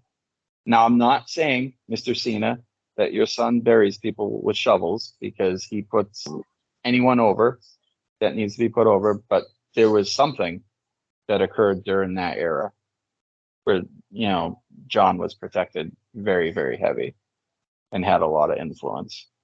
Of course, he was the face. Of course. Yeah, it was very obvious. But so do you remember the feud? What year was it? I don't remember. I think it was 2011 with Ziggler and Cena, where Big E was basically pretty new. Yes, and AJ Lee. Okay. Yeah. So that was very tough for them to work together because Ziggler fucking hates John Cena. And they Really? had oh yeah, he despises Cena. He even said it on what's it called? Sam Roberts years ago. He's like, I fucking hate him, but I can't deny how good he is. He's like, I just deny that he's better than me in the ring. He's like, he might be a better personality or persona, but he's nothing compared to me in the ring. And I would have to say, in all honesty, yeah, Ziggler's phenomenal in the ring. It's just everything else. That was nice.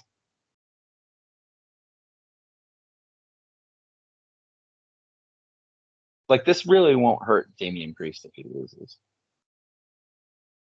right now.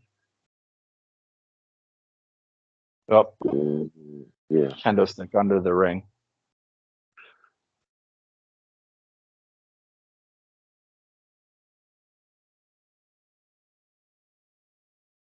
Tornado DDT. That was nice. And he no-sold it. Like a 2K game. He just popped right up.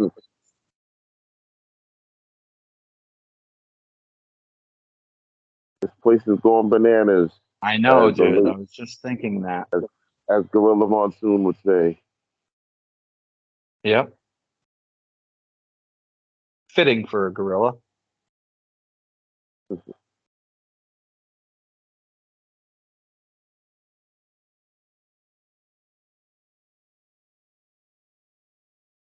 The crowd is fantastic. Hanging on every word. Well, on every move. Extension. And you know what? This is a good point because I'm making it, and I don't know if you agree. But an amazing crowd can make a show so much better, in my view. Oh, yeah. Yeah. Oh, yeah. Okay.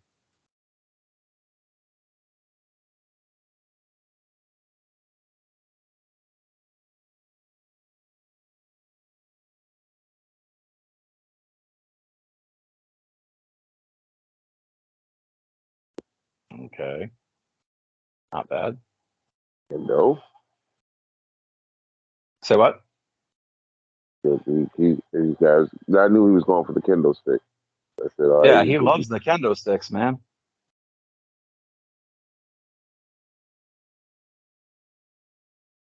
Ow. I bet those sting like shit too, They have to. if they're bamboo.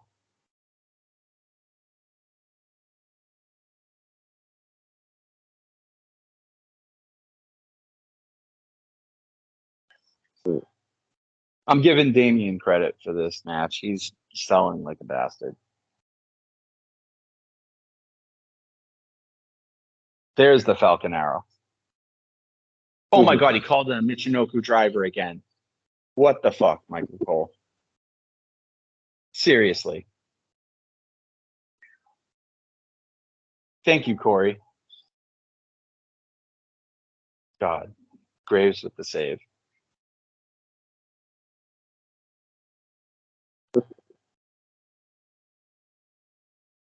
Oh, I didn't even realize that. It's a modification. It's similar to Damian Priest's power move. I forgot all about that. Yeah. I don't think the build is going to get any louder than this. Than this? No. No.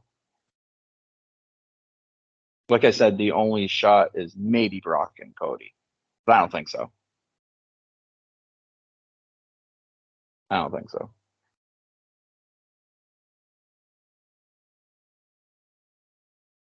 Papa Corey's doing legwork on commentating tonight. Because you know Mela is mommy, right? Oh yeah. Yeah. Good for her. Good for her. Mm-hmm. He was looking great at the Raw we went to. Oh my God, man. Like, damn. Yeah, she walked out and said, "Yeah, I see why you married her." Yeah. Yeah. Oh yeah. She looks phenomenal. I have a couple picks. Oof. You know what I noticed? Who's that? Where the hell did Lacey Evans land in the draft? Oh man, she did get drafted because I did remember hearing her name. Okay, good. At least she's still there.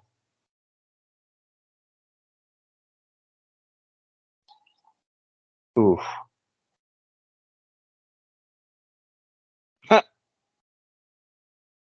That was nice.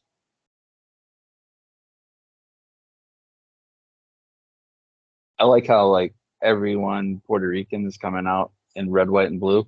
Bad Bunny comes out in fucking brown. Burlap. Straight up burlap. Ouch. Ooh, get the cheap heat on your own people. Yeah, right.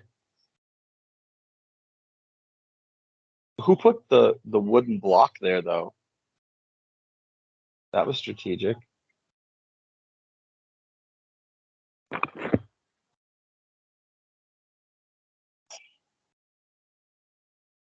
This is good. They're giving it plenty of time.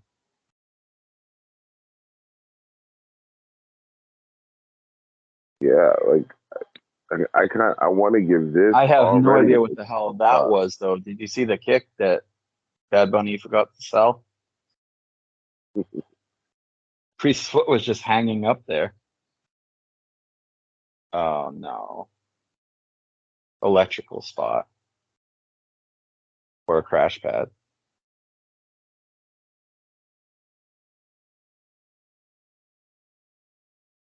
Powerbomb. Choke slam, I think.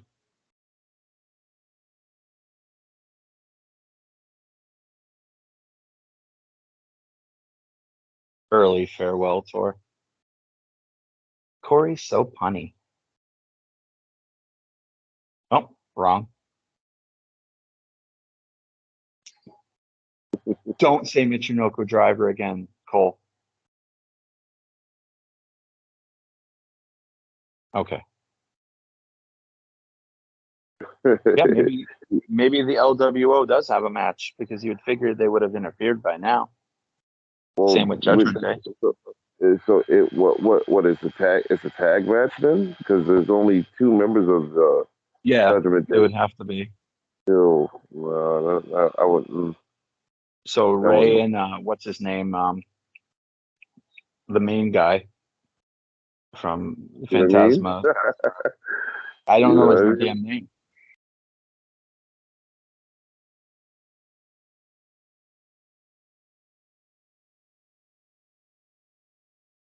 Oh, come on. Get up, Bad Bunny. Machine Gun Kelly took the worst spot. Mm-hmm. Who's that? Adam Pearce.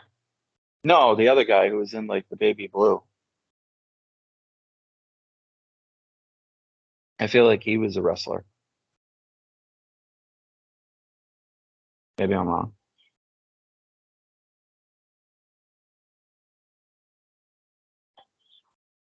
Here we go. Time to go home. Damian. Damian Priest looks like a star.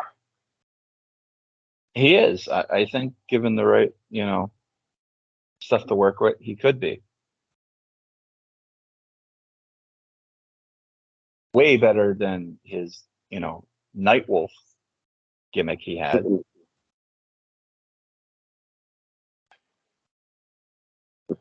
Oh, he's going to kick the sign. Here we go.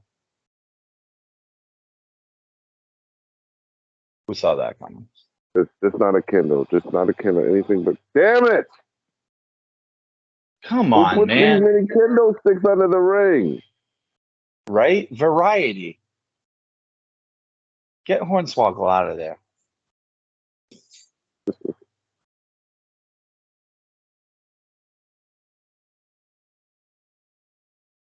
I'd be shocked if Damien goes over.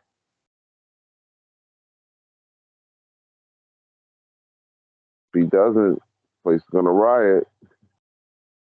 Right? If he does, place prepare for a riot. Ooh, nice move. You don't see that often. Smart move. I don't even know what that's called other than Kevin Nash's kryptonite. This is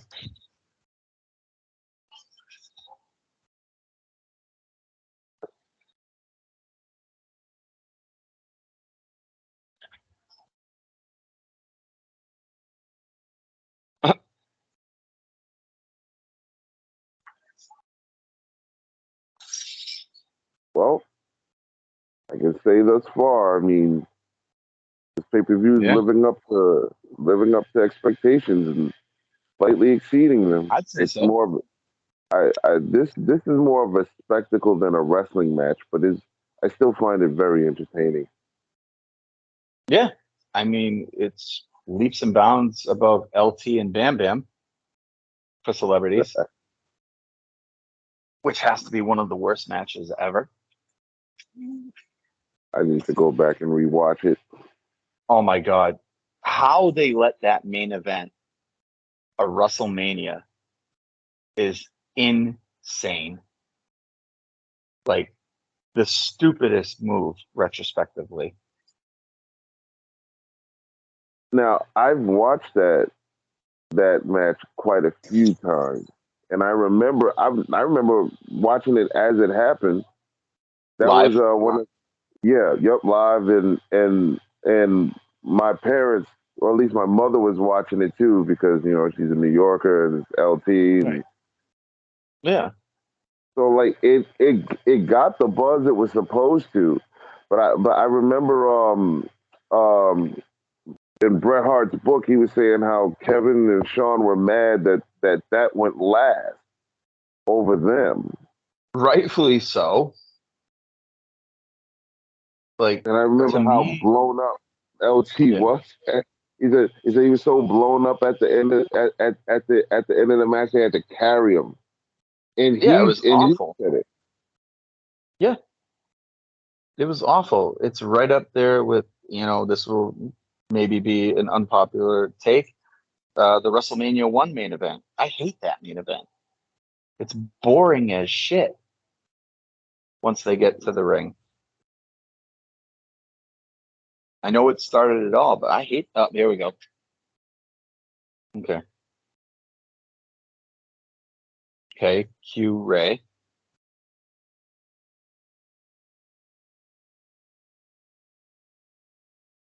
Makes sense. So they definitely don't have a match. You wouldn't have them come out twice.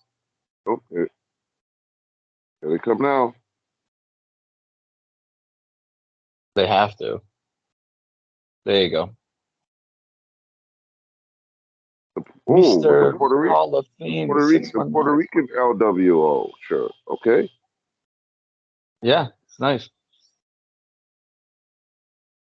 And those Ronald McDonald J's he has. That makes sense. That makes sense. That makes sense. Oh shit. Okay. That makes perfect Not sense to bad. do that. That makes This is cool. perfect sense to do that. Damn, he's swole. Holy Backstabber. fuck. Yep. Nice. Very nice.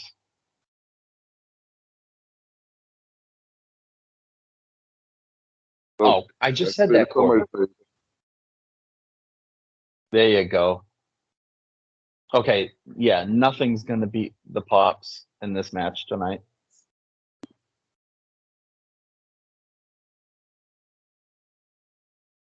Here we go. That's spit in his face. 619. Boom. Perfect. Perfect. Is his father still alive? Carlito Colon Carlos Sr. Colon? Oh, Carlos Colon? Wow. Wow. I don't know. Oh man, of course. Oh shit. I think you're a few seconds ahead of me.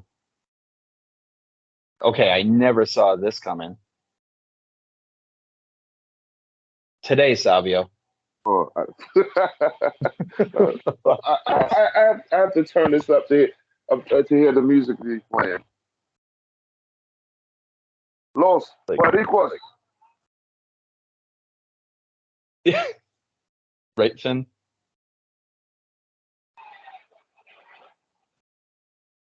Now, Finn could be a dark horse to be the world heavyweight champ on Raw, too. If they do it right. Oh, okay, come on, Savio.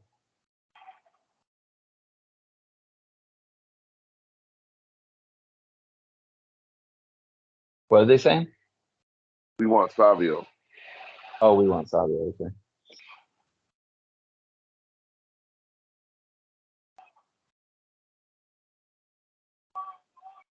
Okay.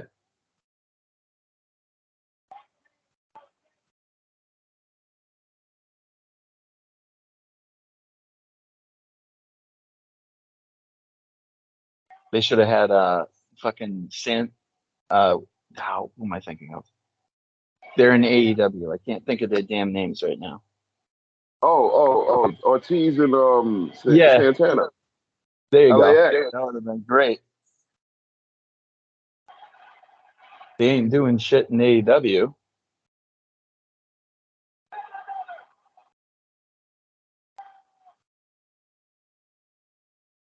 This is great. And that's when I figured out in the Here we go. 90s You that still got it, Savio champ. Vega was actually Quang.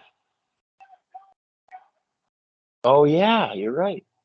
The martial arts expert. Yep. I miss Vince McMahon on commentary. Good to see Savio. Yeah, definitely. Like I didn't expect it. Carlito makes sense though, because especially if his dad's alive still, because he's the promoter Figure four. in Puerto Rico. Figure four. So what? Figure four leg lock, yeah. Yeah. So you just jostled my memory too. So that was part of the issue.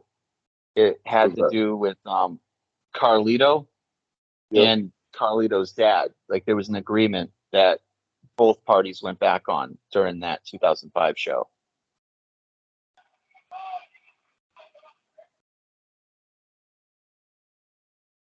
I was about to say, don't pin him.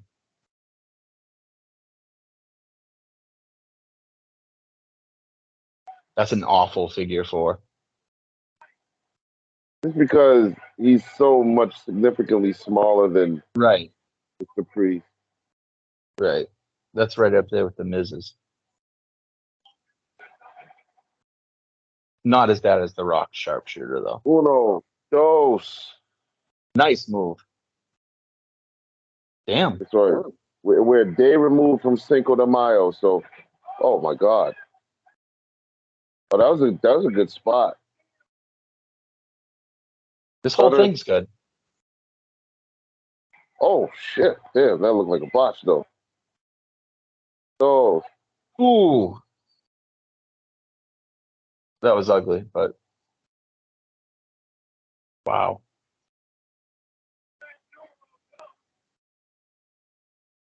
This is definitely the runner-up match of the night for me so far. It has everything. now, am I making this up, or did Bad Bunny sign a deal with WWE? Yeah, he signed a deal. Okay, good. So job him out today. Job him out so he can come back. He's got like a multi-appearance deal, similar to Logan Paul, but not as many dates because obviously he tours. Bad Bunny's living a dream. Get the fuck out of here. Swear to God, if I hear Michinoku Wow. Driver one more fucking time, I'll lose it. Okay. Oh. Wow. Was that a Canadian destroyer? Nice. Damn. I mean, okay, but this Why? It kind of doesn't hurt Damien. it definitely does. You can't lose How, to a dude? musician that doesn't like when this match started, or at some point during the match, I said, Damien looks like a star. He's gonna be world champion one day. Your He still world does. champion just lost to a reggaeton artist. Clean. Yeah, with a whole ton of, well, in the entirety of it all, there was a whole ton of interference and distraction. So, I mean, he doesn't look that bad. That was ugly, though.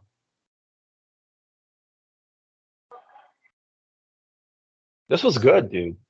Much better than I thought it would be. Well, I'm giving it a 3. I guess Nightwolf would be a good intercontinental champion. There's no way in the world he's getting the big belt after this. This will be a blip. So okay, so all right, so like kind of like when we spoke when we were talking earlier. So the problem Jim Cornette would have is the fact that an outsider who doesn't wrestle just beat the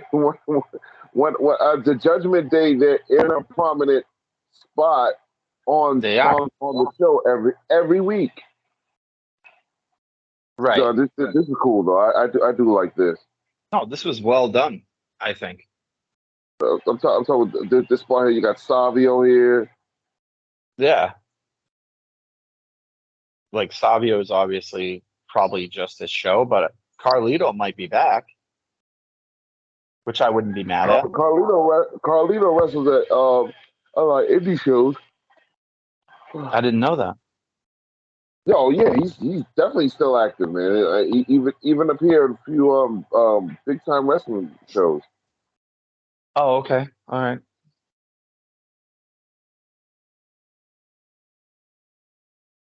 No, this is good.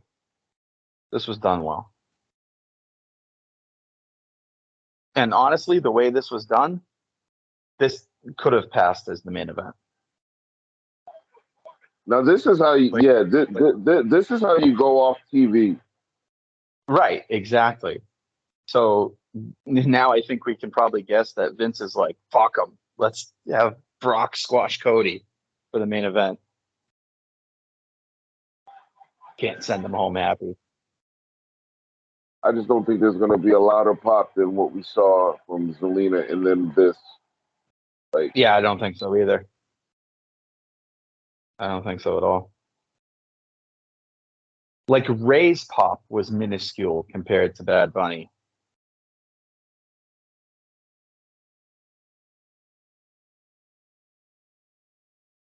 Poor Damien.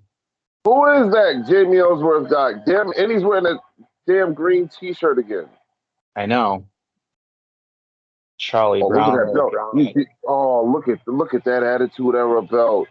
Yeah, that's what I told you earlier. That's my favorite version. With the block logo that Austin had for one night. That's my favorite. I love that blue. I love the block logo better than the scratch. I think it's just a better belt. That's my next belt. I'm buying that off WWE You don't shop. have it? No, I don't have that blue one. I want that. They never made it until now because it was only a one night thing. No, it was a 1 month. I think it was defended at one pay-per-view against Dude Love, and then all of a sudden the black one and the scratch logo came out. If I remember. Oh yeah. That's Yeah. right. That's right. You're right. Yeah. Now, what I heard on the pre-show is Roman comes back on SmackDown this week. So that'll be interesting because I didn't think we'd see him until Money in the Bank in July. Let's see. Who's next, Joey? Who's next? What's left? I don't think it'll be another tag. So what else is left?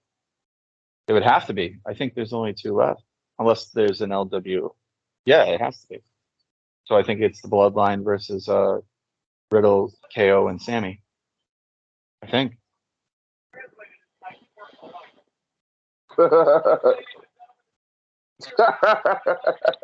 What did he say? I missed it. Just Corey challenged Michael to name another Bad Bunny song other than Booker T. Oh, okay. Oh, yeah, that's right. He had song Booker T. I remember that. That song sucks. Okay, there we go. I called it. See, this is interesting though.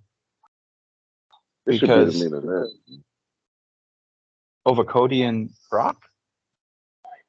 Yeah, I mean you've tested it out at WrestleMania Night 1 already, right? And and that was a beautiful execution. Now let them have it again. You know, let them. They deserve it. They're going on separate shows, so we're not going to see this probably until Survivor Series. Right. The only way I would agree with you on running it back, because you have so many people involved, is if they did like a rehash of King of the Ring 2000 in Boston, where it was like a 6-man tag with the McMahons and Triple H, and whoever gets pinned is the champ. If you did that with the tag titles, I'd be okay. Because it would have to be for the titles if you were going to do a rerun of that, in my view. That might work. Yeah, it would be interesting. Because right now it's interesting, but it's messed up storyline wise. Because the Usos are like chopped liver right now. So why would they team with Solo, knowing he's basically taking them out? It's kind of confusing to me. Well, aside from the fact that they're blood maternal brothers, I think if you can't tag with your family, especially one that you've known his whole life. I mean, I think this is the only time that this scenario becomes believable. If it were any other stable, if this were Sammy and Riddle against Judgment Day, and Priest and Dom were where the Usos and Finn was like the Solo Sokoa, you would say, yeah, they're foreshadowing a split, but in this case, they're blood brothers. They could stay in daddy. They came in. They came in. They rolled in on the same scrotum. We can give them. We can give them a little wiggle room, a little leeway. I'm telling you, I really love that backstage segment where Jay walks up. You remember? It's Paul Heyman and Solo. Solo was, I forgot who he wrestled that night, but Jay comes up and asks him, "Hey man, why wasn't he in our corner? Why was my brother in the corner?" Oh, you remember that? Oh, wait a minute. Did I lose you?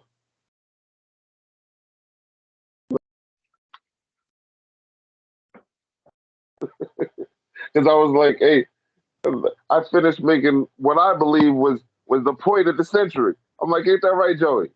Joey, hey, Joey. Perfect time to time out, right? Yeah, so welcome back, ladies and gentlemen. Of course, as these things happen, there are technical difficulties, but as resilient as we are, we get to the bottom of them. So, right where we left off, Joey, you said you made a comment about why would the Usos tag with Solo when you can foresee the split happening, right? Correct.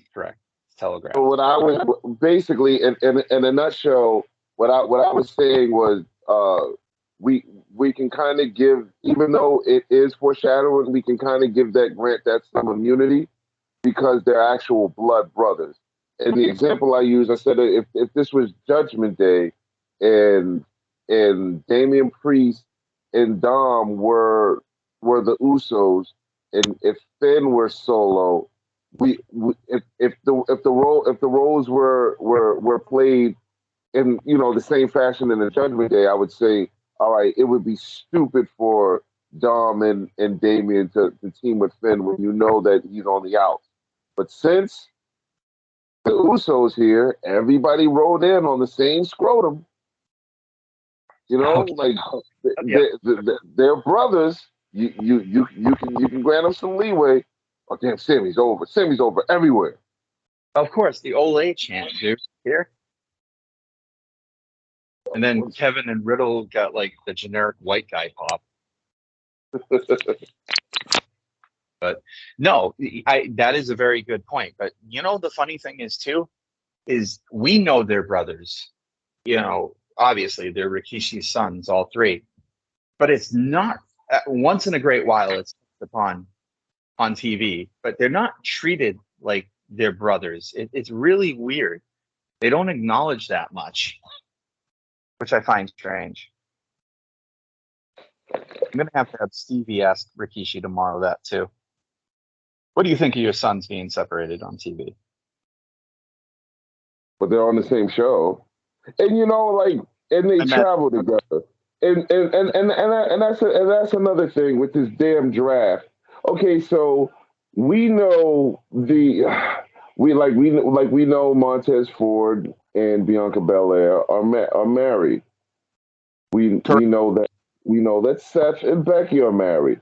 The married couples tend to ride together. So where one goes, you can assume okay. So when SmackDown drafted Bianca Belair, let's not all sound or seem surprised at once when the Street Profits go there too.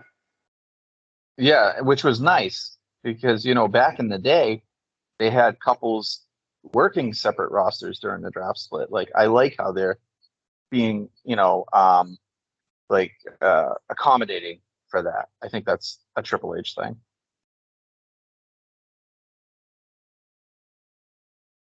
Which one is you? Which one is you? Well, we know that now.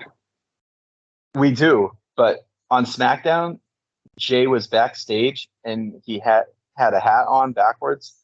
I was like, oh, look at Jimmy getting some shine. And then at the end of the segment, they're like, well, that was Jay talking to Paul Heyman. I'm like, fuck. I'm like, because hat They on? are. I They thought it was are Jim. twins. Yeah. This will be short, I bet. I don't think this is going to be very long. Put your ones in the air. Put your ones in the air. I got them way up. Still love Bloodline. Stoic. So Solo means serious business. He's got no range. He's got one face. Did you see? Do you follow Up Up Down Down? On YouTube, yeah. Did you see when Xavier Woods imported the character palettes in Tekken? No, I didn't. So so he plays so they talk Solo into playing. Solo of course doesn't say a word, and then I forgot who he picked, but he goes, "Here, press this button and scroll over to change the costume." And basically, what they were able to do was he modded Tekken 7 to where their characters on 2K, like basically that's them as one of the fighters' costume. So whoever their favorite players were on Tekken, like they could switch costumes to where they're I don't know how I'm saying this. Anyway, so it's the only time you ever really see Solo kind of break character when he's looking at himself, because I think he used Heihachi. So Okay. it's basically Solo Sokoa doing the warm up to before the round starts uh, as Heihachi. It's hilarious. So in order for us not to see him laugh, like he buries his face, but you can clearly see that he's laughing. Other than that, I've never seen so. The only time I've seen Solo actually smile or Sammy. show his teeth is when he was talking when he was going back and forth with Stevie. No, oh yeah, that. And then there's a thing on TikTok where it's a Bloodline segment backstage with Sammy, and he says something, and they all crack up, but especially Solo. Like he has to turn his face because he's like dying laughing. And then someone asked him about it on TikTok, some interviewer, and he's like, "Sammy's a funny motherfucker." He's like, "Listen, it's really hard to keep a straight face with some of the shit he says." He's like, "I do my best." You got to give him credit. I like Solo. I do. It's just, he could use a little more levity in the bloodline for my take. He's the enforcer, the hand chosen enforcer by the tribal chief. You can't get highly exalted than that. Listen, I mean, Paul, you could be the tribal chief, but that's the next, that's the premium spot right there. okay, listen, Paulie Walnuts was Tony Soprano's underboss, but he cracked a smile in really bad jokes once in a while. So, I mean, it can be done. Which one is you? Which one is you? Jay is definitely superior to Jimmy, though, as far as I'm concerned. Well, that's kind of easy to say. Jay actually had a main event run. You don't know about Jimmy. Not even that. Just look at Jay. Like, if you look at Jay when the Usos, before they joined the Bloodline for their whole career, Jay has changed so much about his character in the past 3 years. The way he stands, the way he talks, the way he uses voice inflection, the way he holds the microphone is different than everybody else. Just pay attention. Everything is nuanced with Jey Uso, and I love it. Well, I'll give you that. I'm telling you, it took me a while to come around to Jay, but I did. And now, like you said, we got totally robbed of Daniel Bryan versus Jey Uso at that Mania. That would have been great. I already love the story that's being told between the Usos and Solo. Yeah. The brothers' blood. The blood brothers. The bloodline brothers. The bloodline collective, if you will. This trio needs to be named. The Bloodline. That's what they are. No. Just the three brothers. Them all together with Roman, the bloodline. Well, because we're never gonna see this again. Right. Right. How does Riddle wrestle with no shoes on? I don't understand this. I've always thought that too. Like, don't your feet hurt? Like, don't you get burns?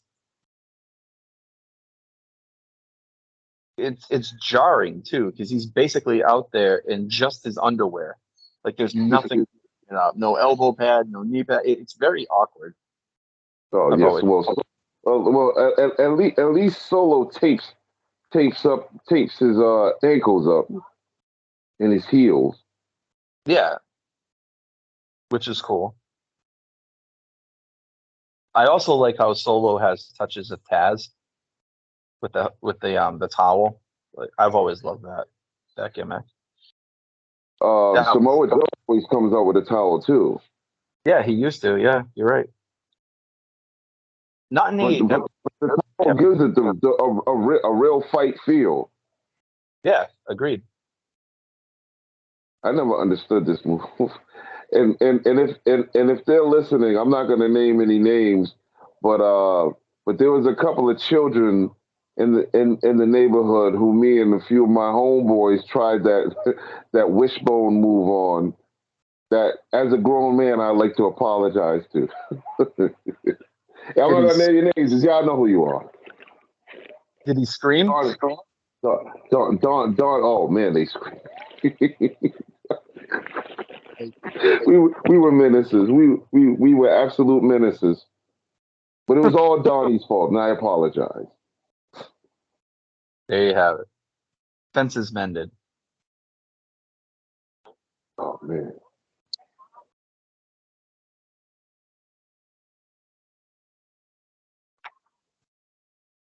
I say Jimmy.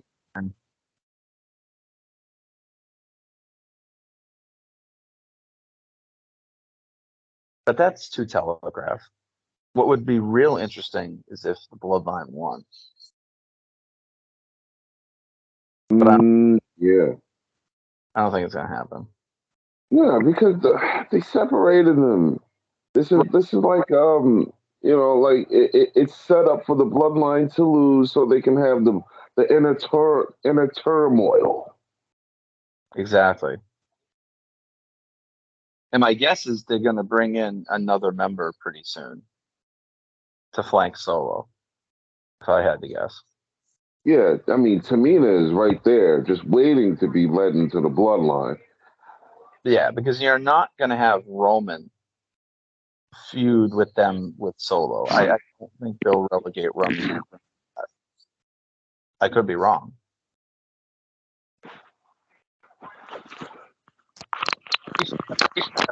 So, I know one's in training right now. He got out of jail, and he wants to be in WWE, but I don't know how far that is. Like, I don't know if he's signed or anything.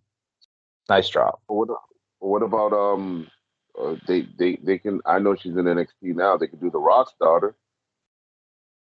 Ava? Yeah, they could. I mean, the Bloodline would be great with a woman. So bring back what's her name? Nia.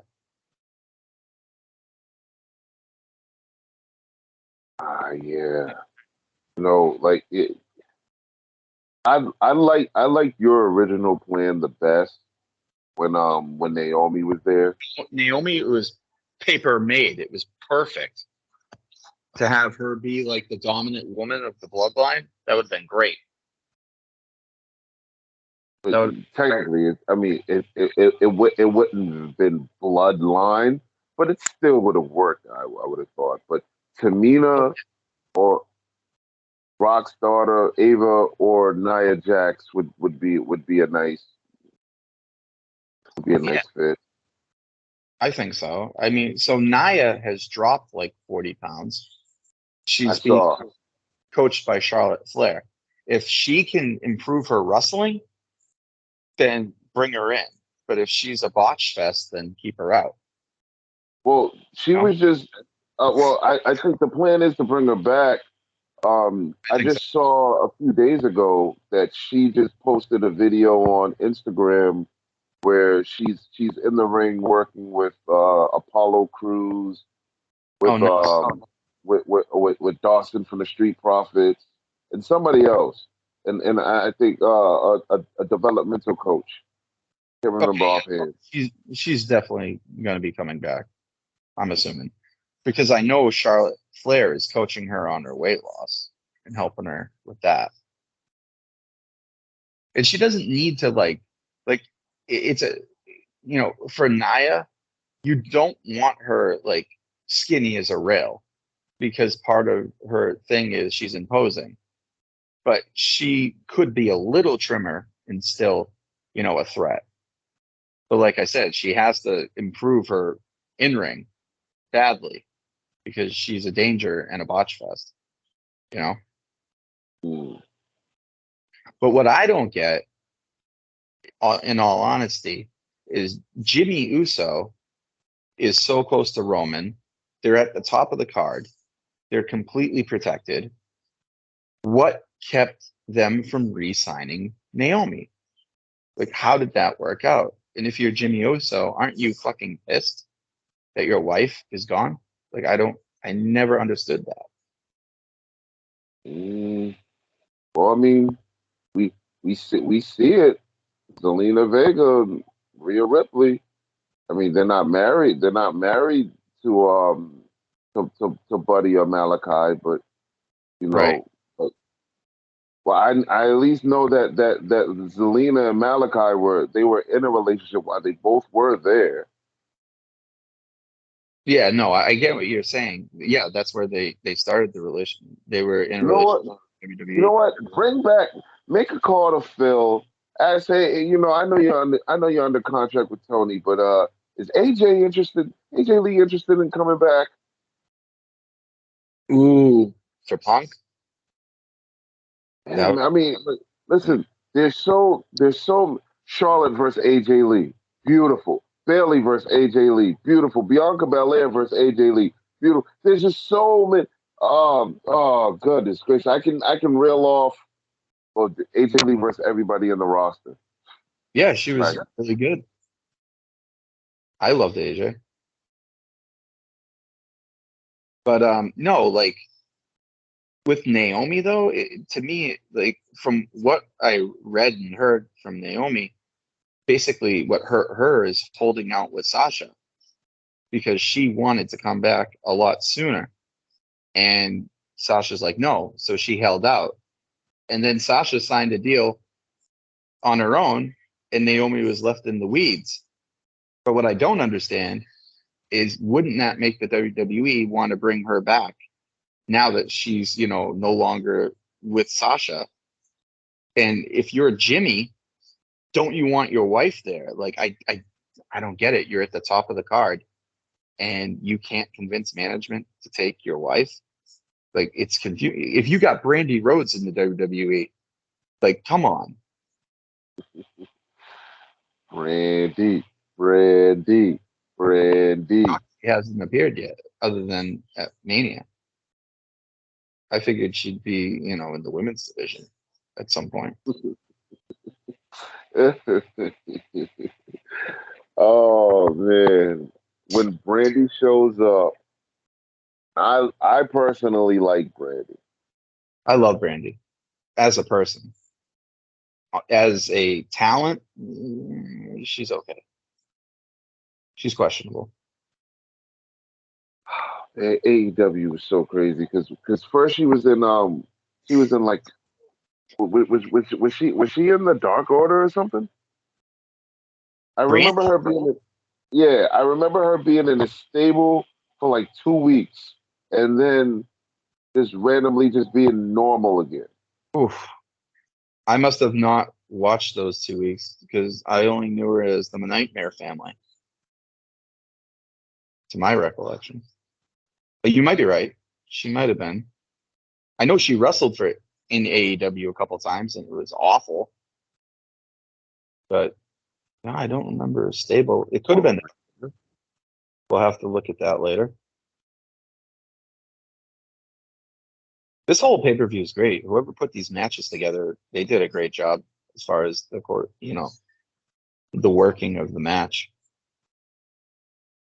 It doesn't feel like we're watching anything repetitive. Blue Thunder. Who takes the pinfall? If you're booking this, Joey, who takes the pinfall? I call Jimmy.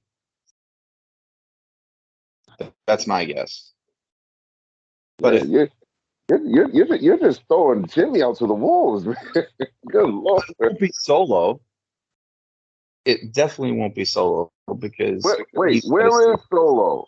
Where is everybody? What are they all on the ground? Yeah. Everyone is off camera. Oh, there goes Matt. There goes Riddle. Just watching. Chilling. He's smoking. No, he's dabbing. Bro, you got a vape? Yeah, right? Man, does Dana White hate Matt Riddle. I know. Yo, I just got privy to that like a month ago. Me too. Oh my God, he hates him. Now, if the other team loses, who do you think takes the pinfall?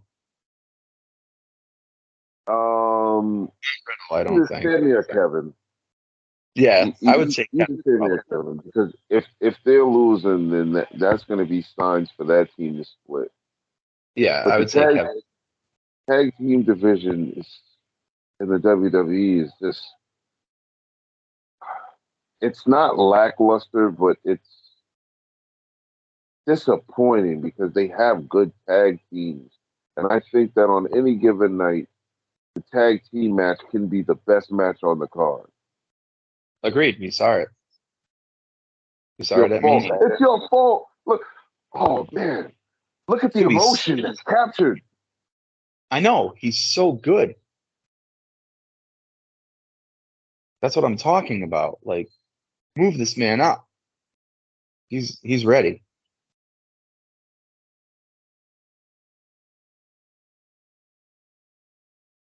Oh.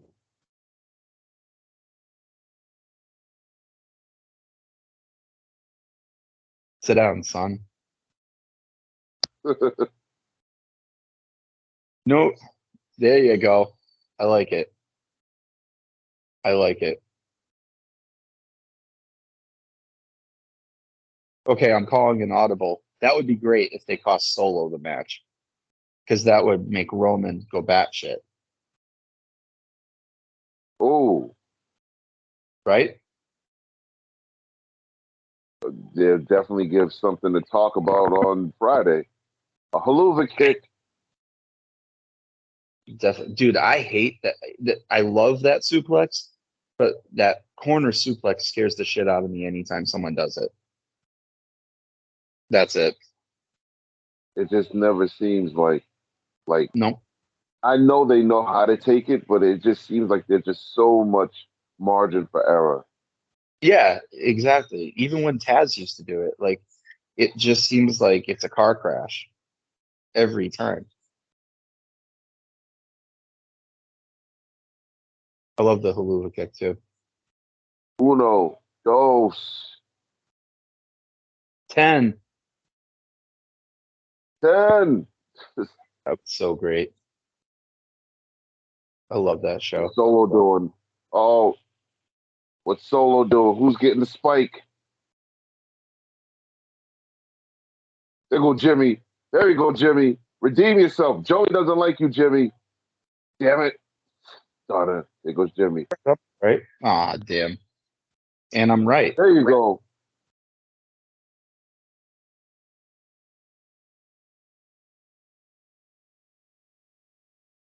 I don't even know who's legal. Now this is drama. This is good. Okay, I like this. Solo just gained points with me. His confliction. He's not mindless. I like it. Oh, Super kick. Another super kick. All this match is missing is just the Bucks. listen, I love super kicks. I don't care. If Usos do it, I can take 45 of them. I don't know why. Super kick.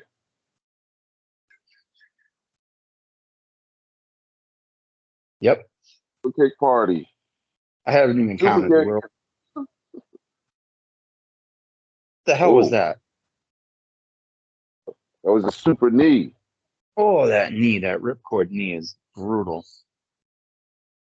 There you go. Samoan. Oh, you can end it here. 2, 3. Solo getting a job done. How? Who tagged Solo?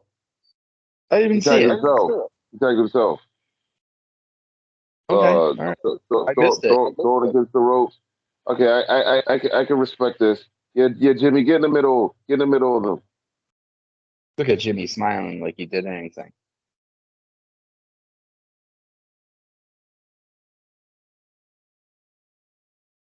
Okay, I can respect this too. This was fine. Bring it in. Yep, Bring it in. it's a 3 for me.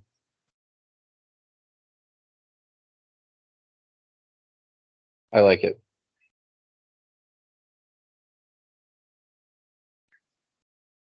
It was interesting. Paul Heyman didn't make the trip.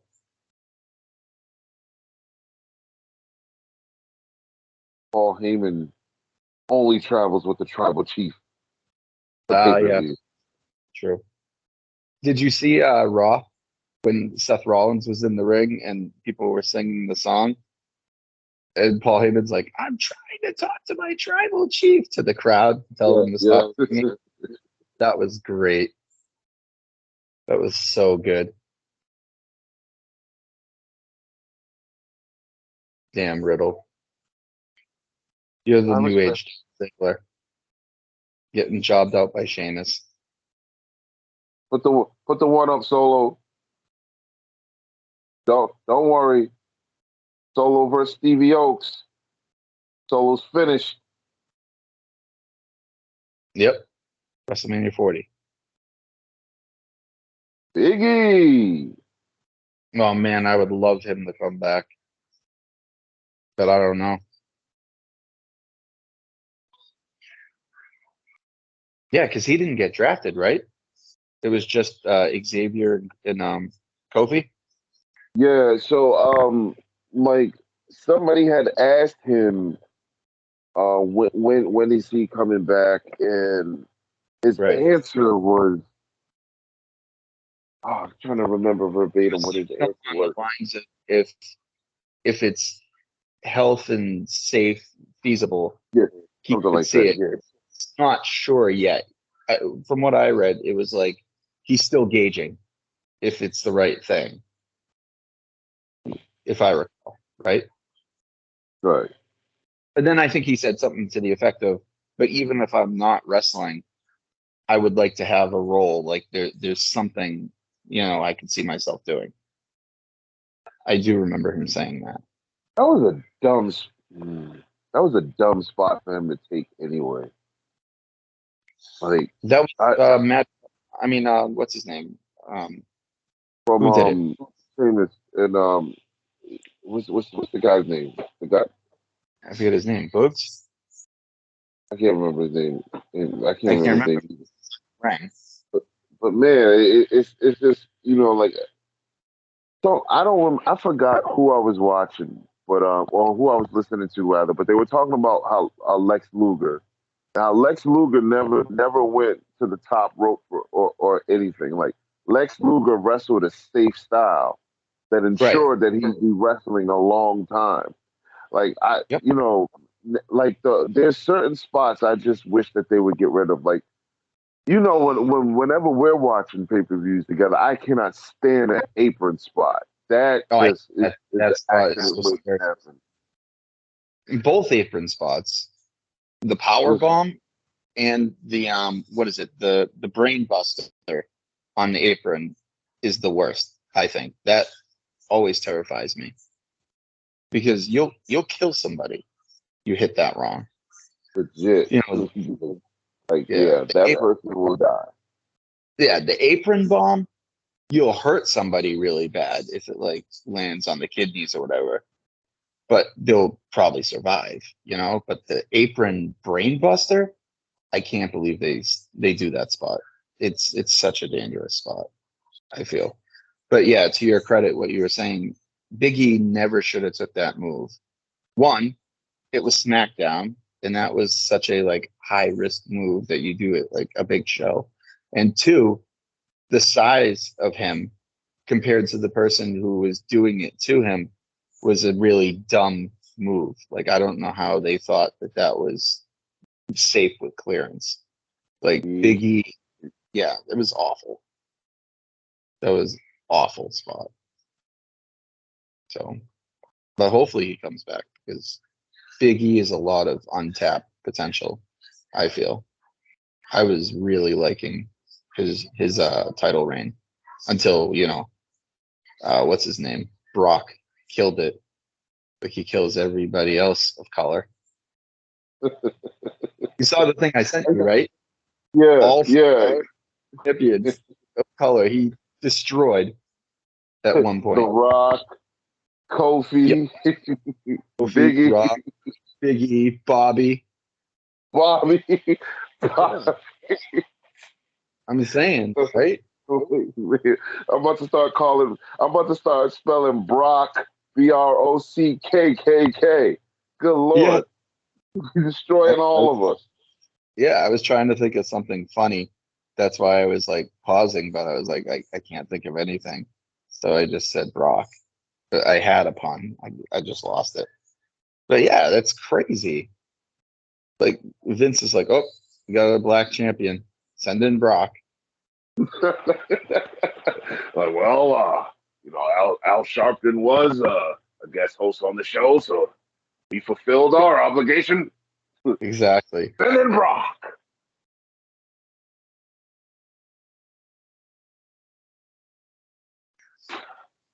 This turned out better, in my view, than had he won. You've got so much meat on the bone with this if they do it right.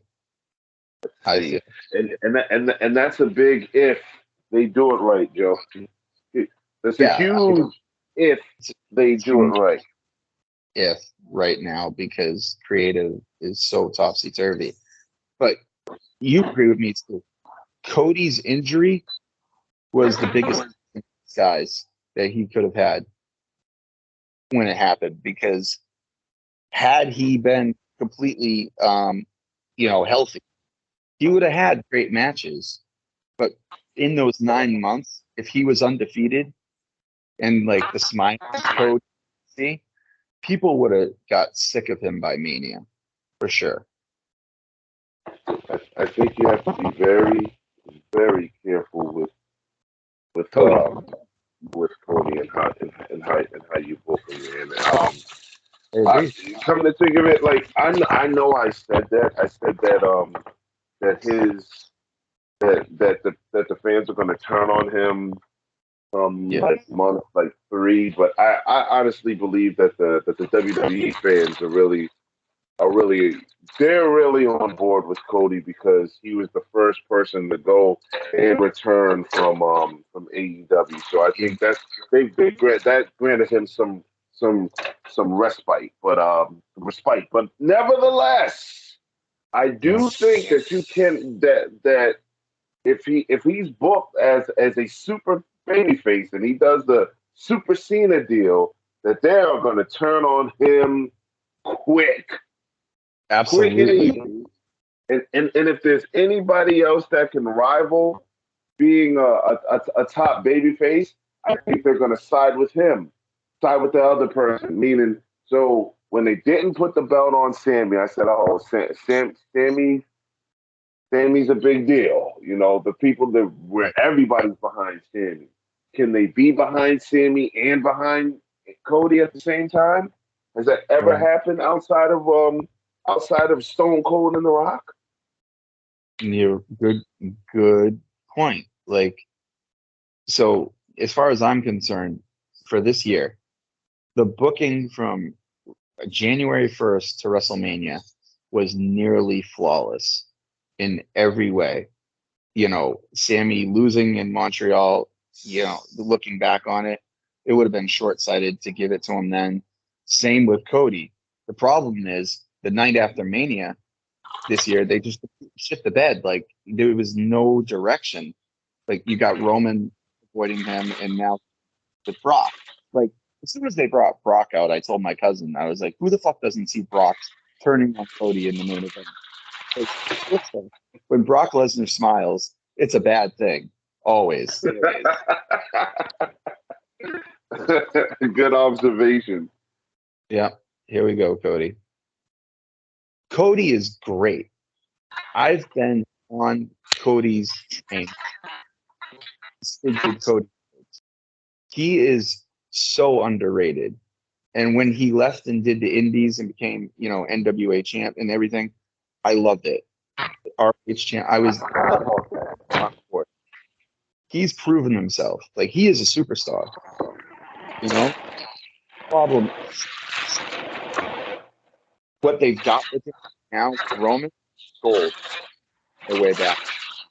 If secondary or the new title, forget it. You will see fans turn on him very quick. You heard it here. I guarantee it. Cody can play a great heel too. So if it happens, let him be a heel. You know, he's not John Cena where you can't turn him heel. Looks good.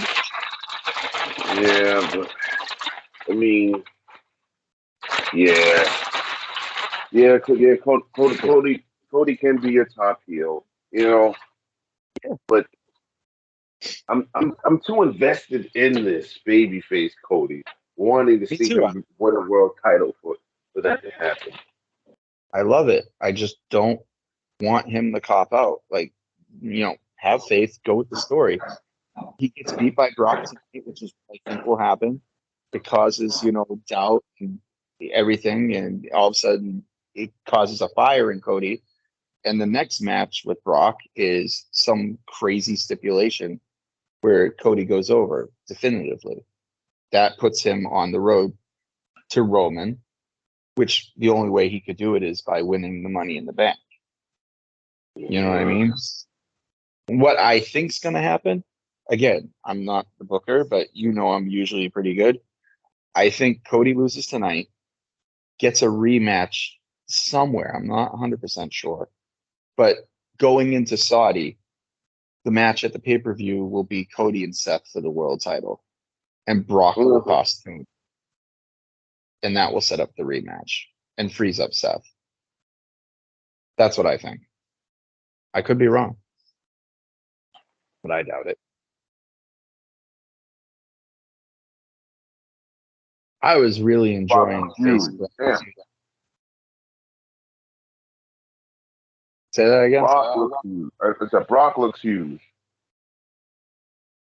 Yeah, he's a weird one. He'll go away for a couple weeks and then he comes back and looks a little bit different each time.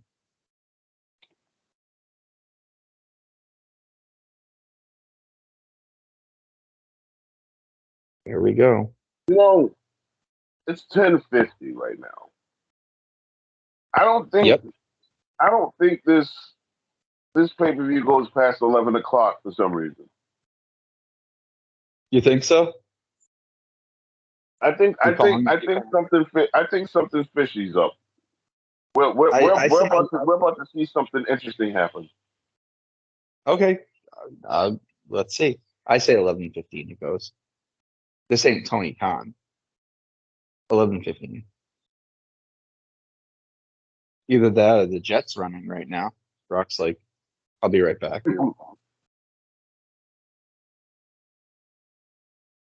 Because Brock wasn't at the press conference.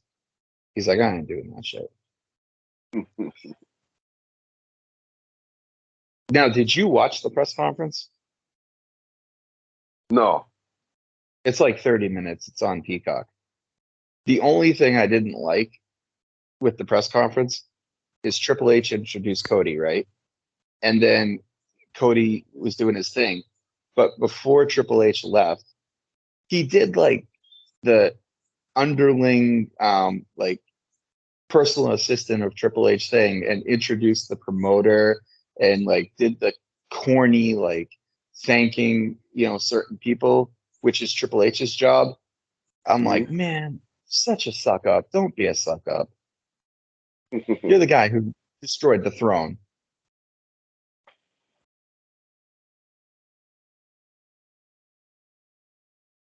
What do you think we're going to see that's interesting? I just okay. So the fact that we getting all this action before the match starts, I just think that I think it's going to be over in 5 minutes. Okay, could be. Because this is very reminiscent of 2012 when Brock came back against Cena night after Mania. Oh, yeah. Shake Same my feel. hand. Exactly. And went straight into the F5. Kick the hat out of the ring. That was great. And then they had the pull apart brawl, just like Cody and Brock. But Cena and Brock was way better with the pull apart brawl. While we're on the subject of Brock Lesnar, the two matches I've rewatched. I've rewatched these two matches at least 3 times each. Was Brock versus Goldberg. That Mania. Now to watch that complete catalog, you can do it all, ladies and gentlemen, under 25 minutes. But it's great. Yeah, it is. Because what does that have? It has Survivor Series, and then it has Mania. What else? WrestleMania 20, Survivor Series 2016, and then WrestleMania 33? 33 or 34. Yeah, 33. You're right. One of them. Yep. Yeah, you can do it all in the span of a P90X workout. Yeah.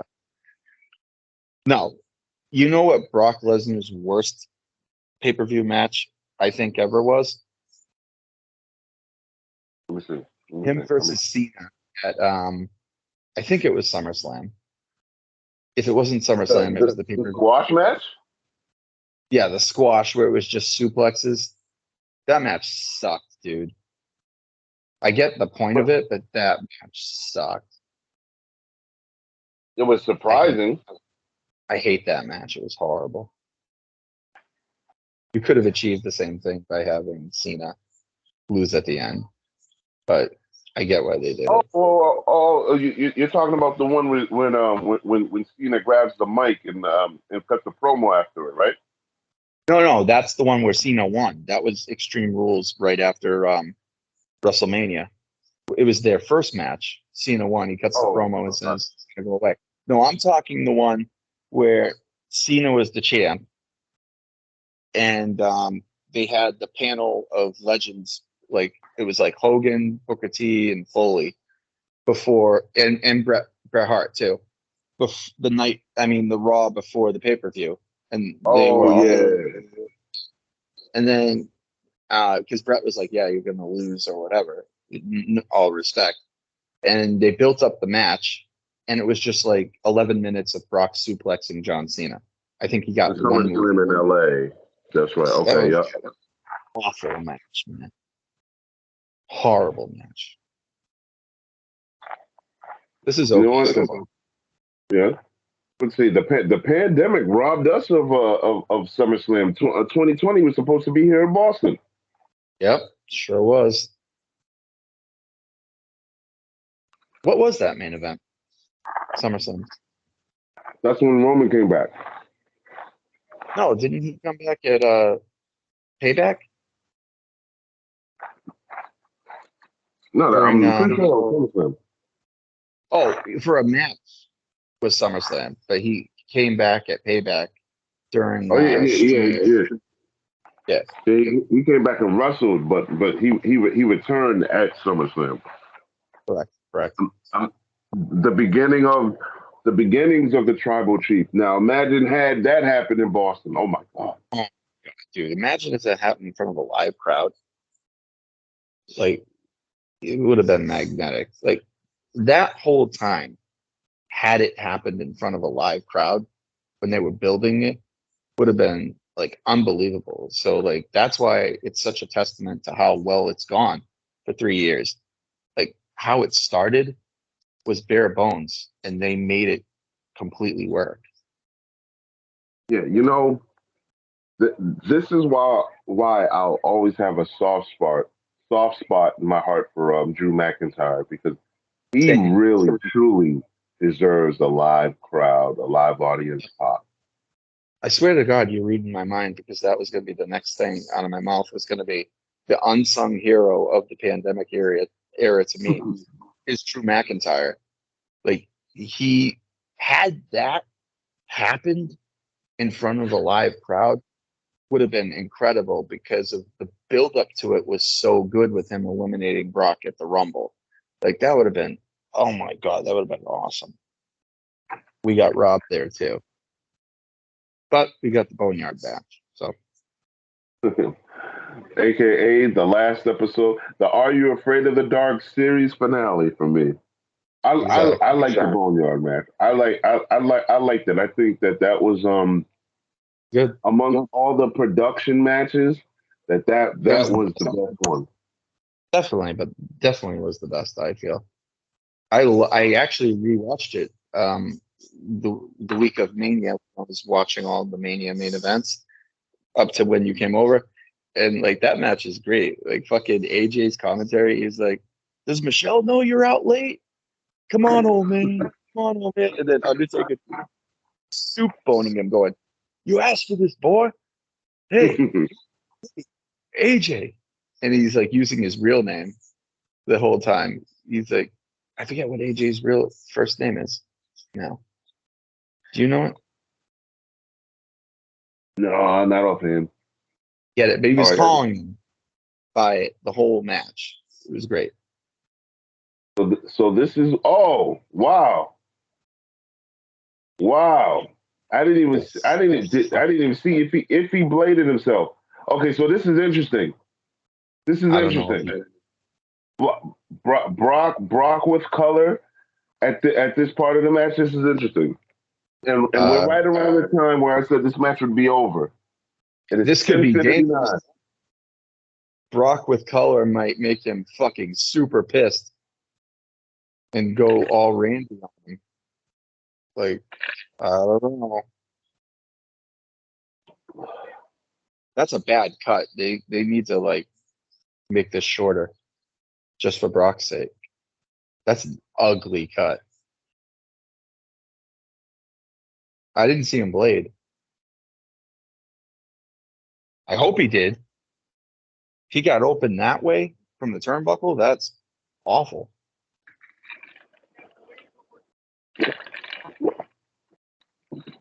Damn, this image is great though. Cody in blood, It sure is. right? Oh, get the fuck out of here! Dude, might be fucking out Whoa! on his feet. He looks like he's like, Wow!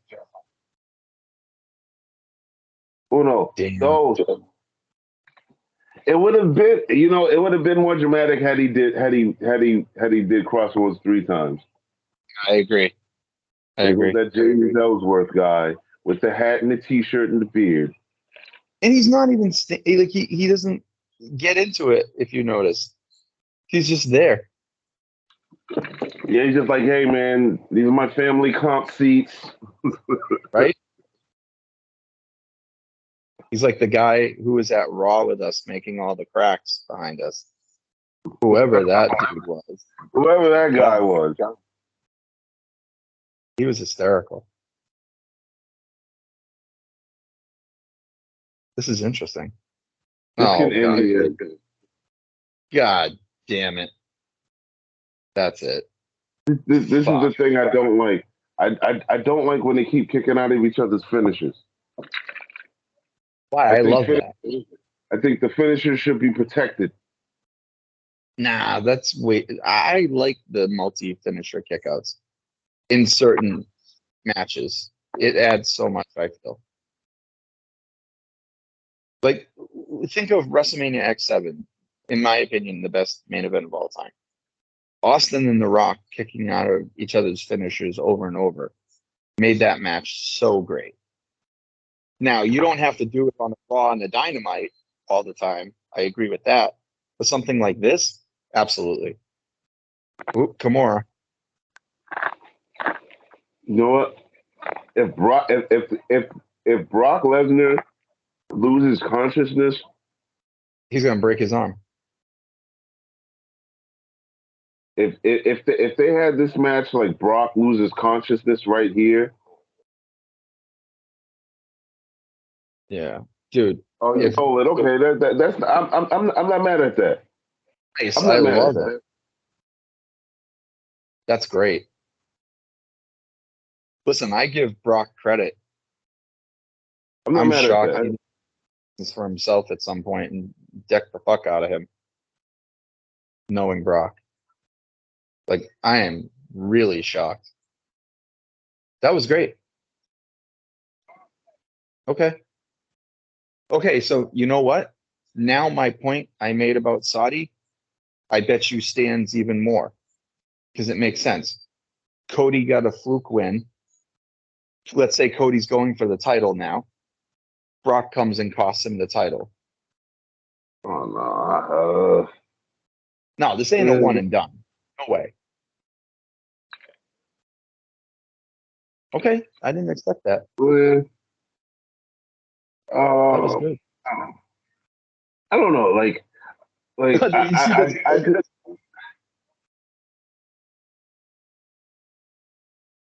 Cody is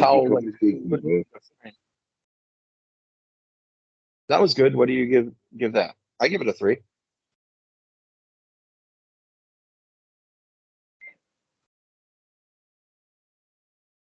Brock looks pissed.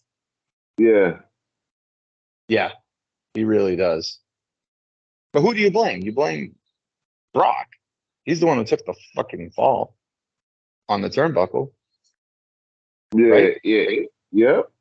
Sure does. I mean, he looks really pissed. I like that finish.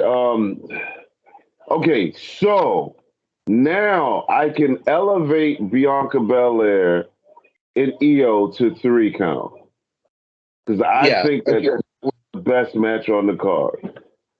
Agreed. I would elevate it to a 3.5 because the 3s I gave, I stand as 3s.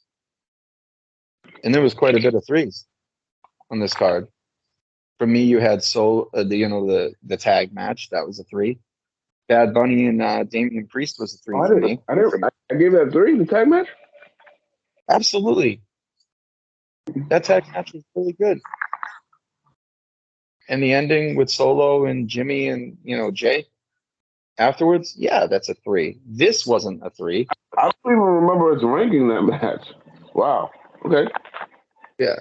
Overall, the whole paper collectively is 3 for me. But this was the match of the night. This entire pay-per-view was great. I still say that nothing beats night 1 of WrestleMania, but this is number 2. Yeah. Now, when you say WrestleMania, you mean this year? Yeah. Night 1 of WrestleMania this year. Yeah. 100% agree. Yeah, this was better than the Rumble. This was better than Elimination Chamber. For sure. Actually, the Rumble was even good, except for the aftermath of the Rumble itself.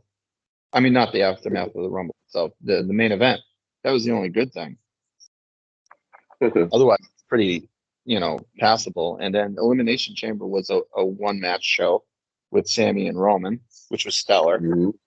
But pound for pound, Mania Night 1 was almost perfect. And this is a follow-up to it, I feel. This was really, really good through and through. Oh. So, you know, some of the things surprised me. I'm your brother. That's right, Jay Uso. I didn't mean to cut you off. Go ahead, bro. Yeah, it's all good. Jey Uso is so good, though. Oh my God. Like, I'm telling you, I challenge you. Go and watch Jey Uso from like 4 years ago when they were feuding with the New Day and tell me that he's the same guy. He's completely different in all aspects of his character at this point, Do which you is great. think that Jay Uso would have been able to blossom and flourish had had Jimmy not been suspended for those DUIs? Yeah. In the same spot, you mean? Like if they did the same like story? I think Well, so. I think what boosted Jay Uso was the program that he had with Roman. So we get to Yeah, see that, oh, yeah, man, he can really hold his own. But if he's in tag teams, do we get a chance to see that? right. That's a really good point. Like, does he stand out? Yeah, not as much, definitely. I'll agree there. Not as much. That was a blessing in disguise again, with Jimmy being on the show. So yeah, but that was a good pay-per-view, man, and I enjoyed doing this. I don't know if you like. I love it. Oh no, this was amazing. Of course, I would much rather have preferred doing it in person, Of but yeah, like I can't wait to post this. Look, this experience was so good. When it started, I had a migraine, and That's right. by half of it, now I'm 100%. Yeah, and the other thing, this experience was so good because the pay-per-view flowed continuously. There was like no lulls or breaks or piss breaks. Nothing. It was just all good. So I was impressed. I liked doing this. We can do this again, except for a AEW show. Like we can't Oh do yeah, 5 hours. listen. If this is an AEW show, Oh my, right now it's 11 o'clock. They have 7 matches left to go. exactly. 4 matches left, and the Bucks is one of them. Yeah, but But this was fun. But for all of our supporters that journeyed alongside with us in this um in this and, WrestleMania backlash or backlash rather, this journey here, we thank you all for listening. And absolutely. we have more videos and and more tangents about wrestling coming very soon. Mhm. I have a video in the vault that I'm just waiting to release. It's going to be a surprise to everyone, including you, Mr. Joey Business. But do you have any parting words for our faithful No, subscribers? thank you for joining us. If you are, obviously this is posted aftermath. So if you listen, we greatly appreciate it. We love our STR, followers. We're gaining steam and, let's keep it going. But also let us know what you thought about it, other than the breakup because the phone call came in, which you'll hear during editing. Let us know what you think of this format. Do you enjoy us commenting continuously through the show? Is this a listen that you prefer, or do you like the segmented, more, dissection of each match one by one? So I'd be very interested to hear it because I thoroughly enjoyed this. This was great. Oh yeah. All right, till next time, gang. Joey, talk to you soon, man. Later, man. Bye.